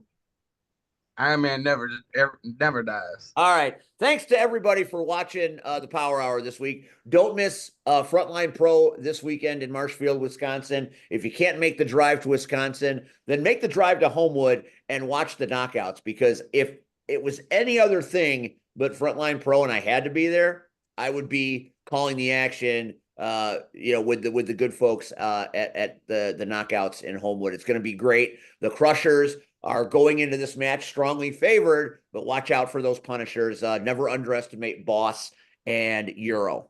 That is happening. Oh, but fuck me, I guess. Well, you're on the Crushers. You guys are the favorite. Fuck me.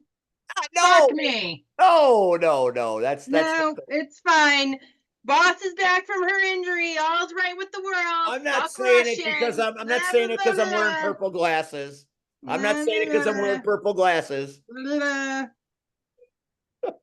I'm gonna get beat. That's okay. I don't mind. Just dig that hole. It gets pretty deep sometimes. And then don't forget to come see us this Sunday. And this Sunday, of course, we have the free trial. The morning after on X is going to be live at the VFW Post in Richton Park. Power Hour are going to be the opening act. We're going to talk about our experiences. Red and I have many. Tell stories, have fun. And then Rion and Max are going to do what Rion and Max did better than anybody else for a long period of time. Even Eric Bischoff loves the morning after. So check that out this Sunday. It's a very busy weekend. I got ELO Friday night at the United Center. I'm so excited to see Jeff win. So that I'll talk about that next Tuesday as well. The final bucket list show. So, we got a lot happening this weekend. And then it gets even crazier next week because we got another Frontline show Friday. We've got Rocket Pro Saturday, and then it spins right into CSW and Wrestle League, and October is a motherfucker. I'm too old for this shit. Are we too old to be Martin and Riggs and Murtaugh yet? Yes, we are. We are. All right. Thanks to Red. Thanks to Cactus. Thanks to Rion. Thanks to Pauly. Thanks to Bree and Mark. Congratulations. We had a great time. I forgot to tell them how much I love the food. The steak and the chicken were magnificent. And Cactus gave all of her protein to Andy. So Andy was ready to rip a head off a human being that night. He was so jacked. But it was a fun time. It was fun watching Cactus dance and get kind of tipsy. It was a whole side of her that I've never seen. Very charming. It was cool. Thank you for letting me sit at your Don't you table. try to fill that hole in now. I know it would seem that way, but I actually that's from the heart. Punishers and crushers be damned. Next week on the show, well, you're just gonna have to wait and see. It might be a surprise. Maybe it'll just be us. You never know. Week to week, we just do shit and hope for the best. So come out Sunday. We'll see you next week. Thanks for watching. And people, we will catch you on the flip side. Good night, everybody.